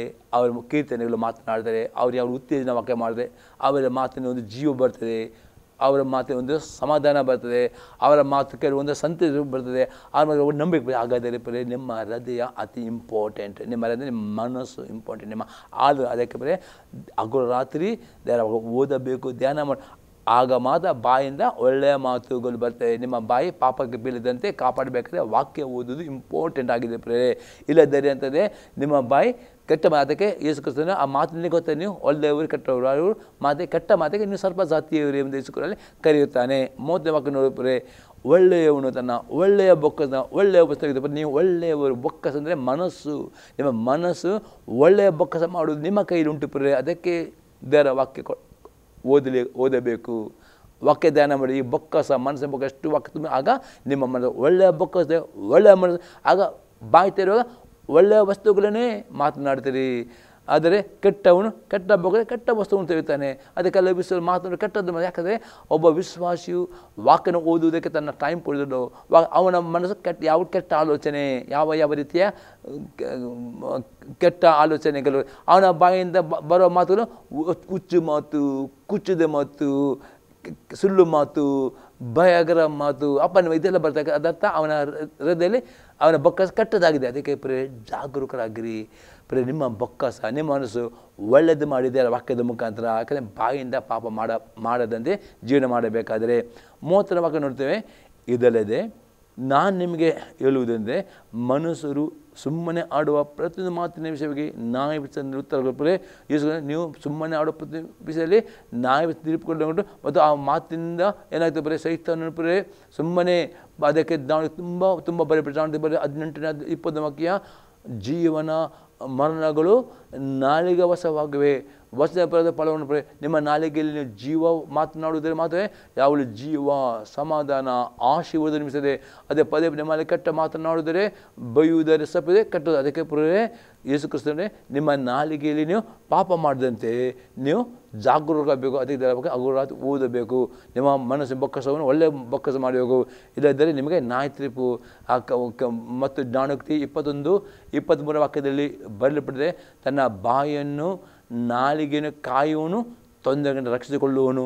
ಒಂದು ನಮ್ಮ ಬಾಯನ್ನು ನಾಲಿಗೆಯನ್ನು ಕಾಯಿದರೆ ಅನೇಕ ತೊಂದರೆಗಳು ಬರ್ತವೆ. ಯಾಕೆ ನಿಮ್ಮ ಬಾಯಿಂದ ಕೆಟ್ಟದ್ದು ಮಾತು. ಅದಕ್ಕೆ ಪುರೇ ಆ ರೀತಿ ನಾತಿ ಬರಬಾರದಾದರೆ ನಿಮ್ಮ ಬಾಯನ್ನು ಕಾಪಾಡಬೇಕು. ಪುರೇ ಪಾಪ ಮಾಡೋದಕ್ಕೆ ದೇವರ ವಾಕ್ಯ ಓದಿ ಮನಸ್ಸಿಗೆ ತುಂಬಲ್ಪಟ್ಟರೆ ಮಾತ್ರವೇ ನಿಮ್ಮ ಬಾಯಿ ಪಾಪ ಮಾಡಿದೆ ಅದು ವಾಕ್ಯ ಏನಂತ ನಿಮ್ಮನ್ನು ಕಂಟ್ರೋಲ್ ಮಾಡ್ತದೆ. 30ನೇ ವಾಕ್ಯ ನೋಡ್ತೇವೆ. ನಿನ್ನ ಮಾತುಗಳಿಂದಲೇ ನೀತಿವಂತನ ತೀರ್ಪು ಹೊಂದಿವಿ, ನಿನ್ನ ಮಾತುಗಳಿಂದಲೇ ಅಪರ ತೀರ್ಪು ಹೊಂದಿವಿ. ನಿಮ್ಮ ಮಾತುಗಳಿಂದಲೇ ನೀವು ನೀತಿವಂತರು, ಅಪರ ನಿಮ್ಮ. ಅದಕ್ಕೆ ನಿಮ್ಮ ಮಾತು ಇಂಪಾರ್ಟೆಂಟ್. ಅದಕ್ಕೆ ನಿಮ್ಮ ಬಾಯಿಂದ ಪಾಪ ಮಾಡದೆ ಎಚ್ಚರಿಕೆ ಬೇಕಾದರೆ ವಾಕ್ಯ ಓದುವುದು ಬೇಕು. ವಾಕ್ಯ ಧ್ಯಾನ, ವಾಕ್ಯ ನಿಮ್ಮ ಬೊಕ್ಕಸದಲ್ಲಿ ಮನತಂಬಲ್ಪಟ್ಟರೆ ಮಾತ್ರವೇ ನಿಮ್ಮ ಬಾಯಿ ಪಾಪ ಮಾಡದಂತೆ, ಕೆಟ್ಟ ಮಾತನಾಡದೆ, ಹೊಲಸು ಮಾತನಾಡದೆ, ಕೂತು ಮಾತನಾಡಿ ಒಳ್ಳೆಯ ಮಾತು, ಸ್ತುತಿ ಆರಾಧನೆ, ಉತ್ತೇಜನ ಇದು ಮಾತ್ರ ಸಾಧ್ಯವಾಗ್ತದೆ ಎಂದು ಯೇಸು ಕ್ರಿಸ್ತನಲ್ಲಿ ಅತಿ ಸ್ಪಷ್ಟ ಹೇಳುತ್ತಾನೆ. ಪರೇ ಇನ್ನೊಂದು ಎಕ್ಸಾಂಪಲ್ ನೋಡ್ತೇವೆ. ಎಫೆಸದವರ ಪತ್ರಿಕೆ 4ನೇ ಅಧ್ಯಾಯದಲ್ಲಿ 31ನೇ ವಾಕ್ಯ. ಎಫೆಸ 4:31. ಎಲ್ಲ ದ್ವೇಷ, ಕೋಪ, ಕ್ರೋಧ, ಕಲಹ, ದೂಷಣೆ ಇವುಗಳನ್ನು ಸಕಲ ದೃಷ್ಟಿಯಿಂದ ದೂರ ಮಾಡಿ. ಅಪ್ಪನೇ ನಿಮ್ಮ ಒಳಗೆ ದೇವರ ಆತ್ಮನು ವಾಸ ಮಾಡೋದನ್ನು ನೀವು ತಿಳಿದುಕೊಳ್ಳುವುದಾದರೆ ಪವಿತ್ರಾತ್ಮನಿಗೆ ದುಃಖವಾಗದಂತೆ ಏನು ಮಾಡಬೇಕು? ನಿಮ್ಮ ಬಾಯಲ್ಲಿ ಈ ಎಲ್ಲ ಮಾತುಗಳು ದ್ವೇಷ, ಕೋಪ, ಕ್ರೋಧ, ಕಲಹ, ದೂಷಣೆ ಇವುಗಳನ್ನು ನಿಮ್ಮಿಂದ ಅಂದರೆ ನಿಮ್ಮ ಮನಸ್ಸಿನಿಂದ, ನಿಮ್ಮ ಹೃದಯದಿಂದ, ನಿಮ್ಮ ಕುಟುಂಬದಿಂದ ತೆಗೆದು ಬಿಡಬೇಕು ಪ್ರಿಯರೇ. ಇಲ್ಲದಿರಂತೆ ನಿಮ್ಮ ಒಳಗೆ ವಾಸ ಪವಿತ್ರ ದುಃಖ ಆಗ್ತದೆ. ನಿಮ್ಮ ಕೆಟ್ಟ ಮಾತಿನಿಂದ ಇಡೀ ನಿಮ್ಮ ದೇಹ ಮೇಲಿಗಾಗ್ತದೆ. ಅದಕ್ಕೆ ನಿಮ್ಮ ಬಾಯಲ್ಲಿ ಪಾಪ ಮಾಡದಂತೆ ಎಚ್ಚರಿಕೆ ಇರಬೇಕು ಎಂಬುದಾಗಿ ಅಪೊಸ್ತಲ ಪೌಲ ಹೇಳ್ತಾನೆ. ಇನ್ನೊಂದು ಎಕ್ಸಾಂಪಲ್ ನೋಡ್ತೇವೆ. ಯಾಕೋಬನು ಬರೆದ ಪತ್ರಿಕೆ 4ನೇ ಅಧ್ಯಾಯದಲ್ಲಿ 11 ಮತ್ತು 12 ವಾಕ್ಯ. James 4:11 and 12. ಸಹೋದರರೇ, ಒಬ್ಬರನ್ನೊಬ್ಬರು ನಿಂದಿಸಬೇಡಿರಿ. ಯಾವನಾದರೂ ತನ್ನ ಸಹೋದರನನ್ನು ನಿಂದಿಸಿದರೆ ಆತನ ಸಹೋದರನ ವಿಷಯವಾಗಿ ತೀರ್ಪು ಮಾಡಿದರೆ ಅವನ ಧರ್ಮಶಾಸ್ತ್ರವನ್ನು ನಿಂದಿಸಿ ಧರ್ಮಶಾಸ್ತ್ರ ವಿಷಯದಲ್ಲಿ ತೀರ್ಪು ಮಾಡಿದ ಆಗಾಗುವುದು. ಆದರೆ ನೀನು ಧರ್ಮಶಾಸ್ತ್ರ ವಿಷಯದಲ್ಲಿ ತೀರ್ಪು ಮಾಡಿದರೆ ನೀನು ನ್ಯಾಯಾಧಿಪತಿ ಎನಿಸಿಕೊಳ್ಳುವೆ ಹೊರತು ಅದನ್ನು ಅನುಸರಿಸುವವನು ಅಲ್ಲ. ನ್ಯಾಯವನ್ನು ವಿಧಿಸಿದ ನ್ಯಾಯಾಧಿಪತಿ ಒಬ್ಬನೇ, ಆತನ್ನೇ ಉಳಿಸೋದಕ್ಕೂ ನಾಶ ಮಾಡೋದಕ್ಕೆ ಶಕ್ತನು. ಈಗಿರುವಾಗ ನಿನ್ನ ರೇವಣಿಸಲು ತೀರ್ಪು ನೀನು ಯಾರು? ಪ್ರಿಯ ಅಪೊಸ್ತಲ ಅತಿ ಸ್ಪಷ್ಟ ಹೇಳ್ತಾರೆ ಪ್ರಿಯರೇ, ಇವತ್ತು ಒಂದು ವೇಳೆ ನಿಮ್ಮ ನಾಲಿಗೆ ಕಡಿವಾಣ ಇಲ್ಲದಿದ್ದರೆ ನೀವು ಅನೇಕರು ದೇವರ ಸೇವಕರ ವಿರುದ್ಧವಾಗಿ, ದೇವರ ಸಭೆಯ ವಿರುದ್ಧವಾಗಿ ಪ್ರಿಯರೇ ಸಹೋದರ ಮಾತ್ರ ಎಂದಿಗೂ ಪ್ರಿಯರೇ ಯಾವ ದೇವರ ಸೇವಕರ ವಿರುದ್ಧವಾಗಿ ಮಾತನಾಡಬೇಡಿರಿ. ಯಾವ ದೇವರ ಸಭೆ ವಿರುದ್ಧ ಮಾತಾಡದೆ ಬದಲಿಗೆ ದೇವರ ಸಭೆಗೋಸ್ಕರ ದೇವರ ಸೇವಕರಿಗೋಸ್ಕರ ಪ್ರಾರ್ಥನೆ ಮಾಡಿರಿ. ಅನೇಕರು ಏನು ಮಾಡ್ತಾರೆ, ತಮ್ಮ ನಾಲಿಗೆಯಲ್ಲಿ ಸಹೋದರರನ್ನು ದೂರುವುದು, ಸಭೆಯನ್ನು ದೂರುವುದು, ಸೇವಕರು ಈ ರೀತಿ ಪಾಪ ಮಾಡ್ತಾರೆ. ಈ ರೀತಿ ಪಾಪ ಮಾಡಿದರೆ ಅವರ ಮೇಲೆ ಶಿಕ್ಷೆ ಬರುತ್ತದೆ, ನಿಮ್ಮ ಮೇಲೆ ಶಿಕ್ಷೆ ಬರ್ತದೆ, ನಿಮ್ಮ ಮೇಲೆ ರೋಗಗಳು ಬರ್ತವೆ. ದೇವರು ನಿಮ್ಮನ್ನು ತೀರ್ಪು ಮಾಡ್ತಕ್ಕೆ ಎಂದಿಗೂ ಅಪೊಸ್ತಲ ಯಾಕೆ ಯಾರ ಬಗ್ಗೆ ನೀವು ಕೆಟ್ಟ ಮಾತನ್ನು ಮಾತನಾಡು, ಯಾರನ್ನು ತೀರ್ಪು ಮಾಡಬಾರ್ದು, ದೇವರಿಗೆ ಬಿಡಲ್ಪಟ್ಟದ್ದು. ನಿಮ್ಮ ಕೆಲಸ ಸಾಧ್ಯವಾದಷ್ಟು ಒಬ್ಬರಿಗೋಸ್ಕರ ಪ್ರಾರ್ಥನೆ ಮಾಡಿರಿ, ಒಬ್ಬರೊಬ್ಬರಿಗೋಸ್ಕರ ಒಳ್ಳೆಯದನ್ನು ಮಾತ್ರ ಕೆಟ್ಟದ್ದನ್ನು ಮಾತನಾಡಬಾರದು. ಈ ಪಾಪ ಮಾಡಿದರೆ ನಿಮಗೆ ಹಾನಿ ಉಂಟು ಮಾಡ್ತದೆ, ದೇವರ ಕೋಪಕ್ಕೆ ಗುರಿ ಆಗ್ತದೆ. ಅದಕ್ಕೆ ಪ್ರೇಮ ಬಾಯಿಂದ ಪಾಪ ಮಾಡಿದಂತೆ ಎಚ್ಚರಿಕೆ ಇರುವುದು ಅತಿ ಇಂಪಾರ್ಟೆಂಟ್ ಎಂಬುದರಲ್ಲಿ ಯಾಕೊಬ್ಬನು ಹೇಳ್ತಾನೆ. ಪುನಃ ನೋಡ್ತೇವೆ 1 ಪೇತ್ರನ ಪತ್ರಿಕೆ 3ನೇ ಅಧ್ಯಾಯದಲ್ಲಿ 10ರಿಂದ 12ನೇ ವಾಕ್ಯ ತನಕ. 1 Peter chapter 3 verse 10-12. ಜೀವದಲ್ಲಿ ಸಂತೋಷಪಟ್ಟು ಸುದಿನಗಳು ನೋಡುವುದಕ್ಕೆ ಇಷ್ಟವುಳ್ಳವನು ಕೆಟ್ಟದನ್ನು ನುಡಿಯದಂತೆ ತನ್ನ ನಾಲಿಗೆಯನ್ನು ವಂಚನೆ ಮಾತುಗಳನ್ನು ತುಟಿಗಳನ್ನು ಬಿಗಿಹಿಡಿಯಲಿ. ಪೇದರಂತೆ ನಿಮಗೆ ಒಳ್ಳೆಯ ದಿವಸ ಬೇಕಾ, ಒಳ್ಳೆಯ ಭವಿಷ್ಯ ಬೇಕಾ, ಆರ್ಥಿಕ ಸಮೃದ್ಧಿ ಬೇಕಾ, ಆರೋಗ್ಯ ಬೇಕಾ, ದೀರ್ಘಾಯುಷ್ಯ ಬೇಕಾ, ಪ್ರಾರ್ಥನೆ ಉತ್ತರ ಬೇಕಾ, ಆಗದೆ ಏನು ಮಾಡಬೇಕು? ಅಪ್ಪಸ್ಬತ್ತೆ ನಿಮ್ಮ ಕೆಟ್ಟದನ್ನು ನುಡಿದಂತೆ ತನ್ನ ನಾಲಿಗೆಯನ್ನು ವಂಚನೆ ಮಾತನಾಡಿದಂತೆ ತುಳು ಬಿಗಿ ಹಿಡೀಲಿ. ಅದರ್ಥ ಅಪ್ಪಸ್ಬತ್ತೆ ನಿಮ್ಮ ನಾಲಿಗೆಯಲ್ಲಿ ಎಂದಿಗೂ ಕೆಟ್ಟ ಮಾತನಾಡಬಾರ್ದು, ಶಾಪದ ಬಗ್ಗೆ ಮಾತನಾಡಬಾರ್ದು, ರೋಗದ ಬಗ್ಗೆ ಮಾತನಾಡಬಾರ್ದು, ಬಡತನ ಬಗ್ಗೆ, ಕೊರತೆ ಬಗ್ಗೆ, ಸಾಲದ ಬಗ್ಗೆ ಅದಕ್ಕೆ ಬದಲು ಏನು ಮಾಡಬೇಕು? ದೇವರ ವಾಗ್ದಾನಗಳನ್ನೇ ಮಾತಾಡ. ಅದಕ್ಕೆ 7ನೇ ಪ್ರವಾದನೆ ಗ್ರಂಥ 3 let the weak say I am strong. ನಾನು ಬಲಹೀನನು ನಾನು ಬಲಶಾಲಿ ಎಂದು ಹೇಳಬೇಕು. Let the poor say I am rich ಅಂದರೆ ಬಡವನೇ ನಾನು ಶ್ರೀಮಂತನಿಗೆ ದೇವರ ವಾಗ್ದಾನಗಳು ಮಾತನಾಡಿ. ಎಷ್ಟು ನಿಮ್ಮ ಬಾಯಿಂದ ಆಶೀರ್ವಾದ ಬೈಬಲಲ್ಲಿ ಆದಿಕಾಂಡ ಅನೇಕ ಥರದ ಅನೇಕ ವಾಗ್ದಾನ ಉಂಟು ನಿಮಗೆ ಆಶೀರ್ವಾದ ವಾಗ್ದಾನಗಳು ಬೇಕಾ? ಆಶೀರ್ವಾದ ವಾಗ್ದಾನಗಳು ಮಾತನಾಡಿ. ಆರೋಗ್ಯ ಬೇಕಾ? ಆರೋಗ್ಯದ ವಾಗ್ದಾನಗಳು ಮಾತಾಡಿ. ಆರ್ಥಿಕ ಸಮೃದ್ಧಿ ಬೇಕಾ? ಬೈಬಲ್ನ ಯಾವ ಆಶೀರ್ವಾದ ಅದನ್ನು ಅಡ್ವಾನ್ಸ್ ಆಗಿ ಮಾತನಾಡಬೇಕು. ನಿಮ್ಮ ಪ್ರಾರ್ಥನೆ ಬೇಕಾ? ಪ್ರಾರ್ಥನೆ ಉತ್ತರವನ್ನು ಅಡ್ವಾನ್ಸ್ ಮಾತಾಡಿ. ಪ್ರಾರ್ಥನೆ ಬಂದ ನಂತರ ಥ್ಯಾಂಕ್ಸ್ ಗಿವಿಂಗ್ ಹೇಳೋದು ಕ್ಕಿಂತ ಮೊದಲು ನಂಬಿಕೆ ದೇವನಿಗೆ ಸ್ತೋತ್ರ ಇದೆ. ನಂಬಿಕೆಯಿಂದ ಎಷ್ಟು ನೀವು ಪ್ರಾರ್ಥನೆ ಉತ್ತರವನ್ನು ವಾಗ್ದಾನಗಳು ಮಾತನಾಡೋದು ಅಷ್ಟು ನಿಮಗೆ ಒಳ್ಳೆಯ ಭವಿಷ್ಯ ಉಂಟು, ಒಳ್ಳೆಯ ದಿವಸ ಉಂಟು ಎಂಬುದಾಗಿ ಪೇತ್ರ ಹೇಳ್ತಾನೆ. ಅಂದಕ್ಕೆ ಅವನು ಕೆಟ್ಟದನ್ನು ಬಿಟ್ಟು ಒಳ್ಳೆಯದನ್ನು ಮಾಡಲಿ. ಅಂದರೆ ಕೆಟ್ಟ ನಡತೆಯನ್ನು ಜಗಳ ಮಾಡುವುದನ್ನು ಬಿಟ್ಟು ಬಿಡಬೇಕು. ಸಮಾಧಾನ ಆರಿಸಿ ಅದಕ್ಕೆ ಪ್ರಯತ್ನ ಮಾಡಲಿ. ಕುಟುಂಬದ ಸಮಾಧಾನ ಜಗಳ ಮಾಡಿ ಕೆಟ್ಟ ಮಾತನಾಡಿ ಅದೇ ಸಮಾಧಾನಕ್ಕೋಸ್ಕರ ಪ್ರಯತ್ನ ಪಡಬೇಕು. ಅನ್ನವಕ್ಕೆ ಯಾಕೆಂದರೆ ಕರ್ತನು ನೀತಿವಂತನ ಕಟ್ಟಾಕಿಸ್ತಾನೆ. ಆತನು ಅವರ ವಿಜ್ಞಾಪನೆಗೆ ಕಿವಿ ಕೊಡದೆ. ಯಾವ ನೀತಿವಂತರು? ಯಾರು ತಮ್ಮ ಬಾಯಲ್ಲಿ ಪಾಪ ಮಾಡೋದಿಲ್ಲ, ಬಾಯಲ್ಲಿ ಕೆಟ್ಟ ಮಾತು, ಹುಚ್ಚು ಮಾತು, ಕುಚ್ಚಿದ ಮಾತು, ಶಾಪದ ಮಾತು ಯಾರು ಮಾತನಾಡದೆ, ಆಶೀರ್ವಾದ ಮಾತನ್ನು ಮಾತಾಡದೆ, ವಾಗ್ದಾನ ಮಾತನಾಡಿ, ಸ್ತುತಿ ಆಡದೆ ಮಾತನಾಡ ಅನ್ಯ ಭಾಷೆ ಅವರು ನೀತಿವಂತರು. ಅವರಿಗೆ ಕಿವಿ ಕೊಡ್ತಾನೆ. ಕೆಡುಕರಿಗೂ ಕರ್ತ ಕೋಪದ ಮುಖವನ್ನು ನೋಡ್ತಾನೆ. ಕೆಡುಕಂದರೆ ಯಾವ ಬೆಲೆ ಶಾಪ, ಬೈಯುವುದು, ನಕಾರಾತ್ಮಕ ಮಾತನಾಡೋದು, ರೋಗ ಬಗ್ಗೆ ಮಾತನಾಡೋದು, ಅಪಘಾತ ಬಗ್ಗೆ ಮಾತನಾಡೋದು, ಸಾಲದ ಬಗ್ಗೆ ಮಾತಾಡೋದು, ಬಡತನ ಬಗ್ಗೆ ಹೀಗೆಲ್ಲ ನಕಾರಾತ್ಮಕ, ಜಿಗುಪ್ಸೆ, ನಿರಾಸೆ ಇದರ ಮಾತಾಡ್ತಾರೆ. ಅವರು ಕೆಡುಕರು, ಅವರಿಗಿದ್ರೆ ಕೋಪದ ಮುಖ. ಹಾಗೆ ಆಗದೆ ನಿಮ್ಮ ಬಾಯಿಂದ ಪಾಪ ಮಾಡದೆ ಎಚ್ಚರಿಕೆ ಇರಬೇಕು, ಆಲೋಚನೆ ಪಾಪ ಮಾಡದೆ ಎಚ್ಚರ ಇರಬೇಕು. ಪಾಪ ನಿಮ್ಮ ಅನಿಸಿದ್ರೆ ಈ 3 ರೀತಿಯಲ್ಲೂ ಎಚ್ಚರಿಕೆ ಇರಬೇಕು ಎಂಬುದಾಗಿ ಕೀರ್ತನೆ 36:1-3 ವಾಕ್ಯದ ಸಾರಾಂಶವಾಗಿದೆ. ಇದು ಅರ್ಥವಾಗಿದೆ. ಈ ವಾಕ್ಯಗಳು ನಿಮ್ಮ ಜೀವಿತ ಉತ್ತೀರ್ಣವಾಗೋದು ನಿಮ್ಮ ಅಭಿಪ್ರಾಯ ತಿಳಿಸಿರಿ. ಪ್ರಾರ್ಥನೆ ಮಾಡೋಣ. ತಂದೆಯವರೇ ನಿನಗೆ ಸ್ತೋತ್ರವನ್ನು ಕೊಂಡಾಡ್ದೇವ. ಈ ವಾಕ್ಯದ ಮುಖಾಂತರ ನಿನ್ನ ಜನಗಳ ಮಾತನಾಡಿದೆ. ಹೇಗೆ ಅವರು ತಮ್ಮ ಆಲೋಚನೆಯಲ್ಲಿ, ನಡತೆಯಲ್ಲಿ, ಬಾಯಿಯಲ್ಲಿ ಪಾಪ ಮಾಡಿದಂತೆ ಎಚ್ಚರ ಇರಬೇಕು. ನಿನ್ನ ಮಾತಾಡಿದ ವಾಕ್ಯಗಳು ಕೇಳಿದ ಎಲ್ಲ ಈ ವೀಕ್ಷಕರು ದೇವ ಅವರು ತಮ್ಮ ಜೀವಿತದಲ್ಲಿ ಪಾಪ ಅವರಿಗೆ ಮೋಸ ಮಾಡದಂತೆ ಅವರು ಎಚ್ಚರವಾಗದಂತೆ ಆಲೋಚನೆಯಲ್ಲಿ, ನಾಲಿಗೆಯಲ್ಲಿ ಪಾಪ ಮಾಡ್ತಾರೆ, ತಮ್ಮನ್ನು ಕಾಪಾಡಿಕೊಳ್ಳುವಂತೆ ಕೃಪೆಯನ್ನು ಕೊಟ್ಟು ಪ್ರತಿಯೊಬ್ಬರನ್ನು ಆಶೀರ್ವಾದ ಮಾಡಬೇಕು. ಪ್ರತಿಯೊಬ್ಬರ ರೋಗಿಗಳನ್ನು ಗುಣ ಮಾಡಬೇಕು. ಪ್ರತಿಯೊಬ್ಬರ ಆರ್ಥಿಕ ಕೊರತೆಗಳಿಂದ ಪ್ರತಿಯೊಬ್ಬರು ಬಿಡುಗಡೆಗೊಳಿಸಬೇಕು ನಾನು ಬೇಡಿಕೊಳ್ತೇನೆ ಯೇಸು ಕ್ರಿಸ್ತನ ನಾಮದಲ್ಲಿ. ಆಮೇನ್. ನಾನು ಬೇಡಿಕೊಳ್ಳುವ ತಂದೆಯವರ ಪ್ರೀತಿಯು, ಯೇಸು ಕ್ರಿಸ್ತನ ಕೃಪೆಯು, ಪವಿತ್ರ ಅನ್ಯೋನ್ಯತೆಯು ಸದಾ ಕಾಲವು ಈ ಸಂದೇಹಗಳ ಪ್ರತಿಯೊಬ್ಬರ ಸಂಗಡ ಇರಲಿ. ಆಮೇನ್. Praise the Lord. ದೇವರನ್ನು ಆಶೀರ್ವಾದ ಮಾಡಲಿ.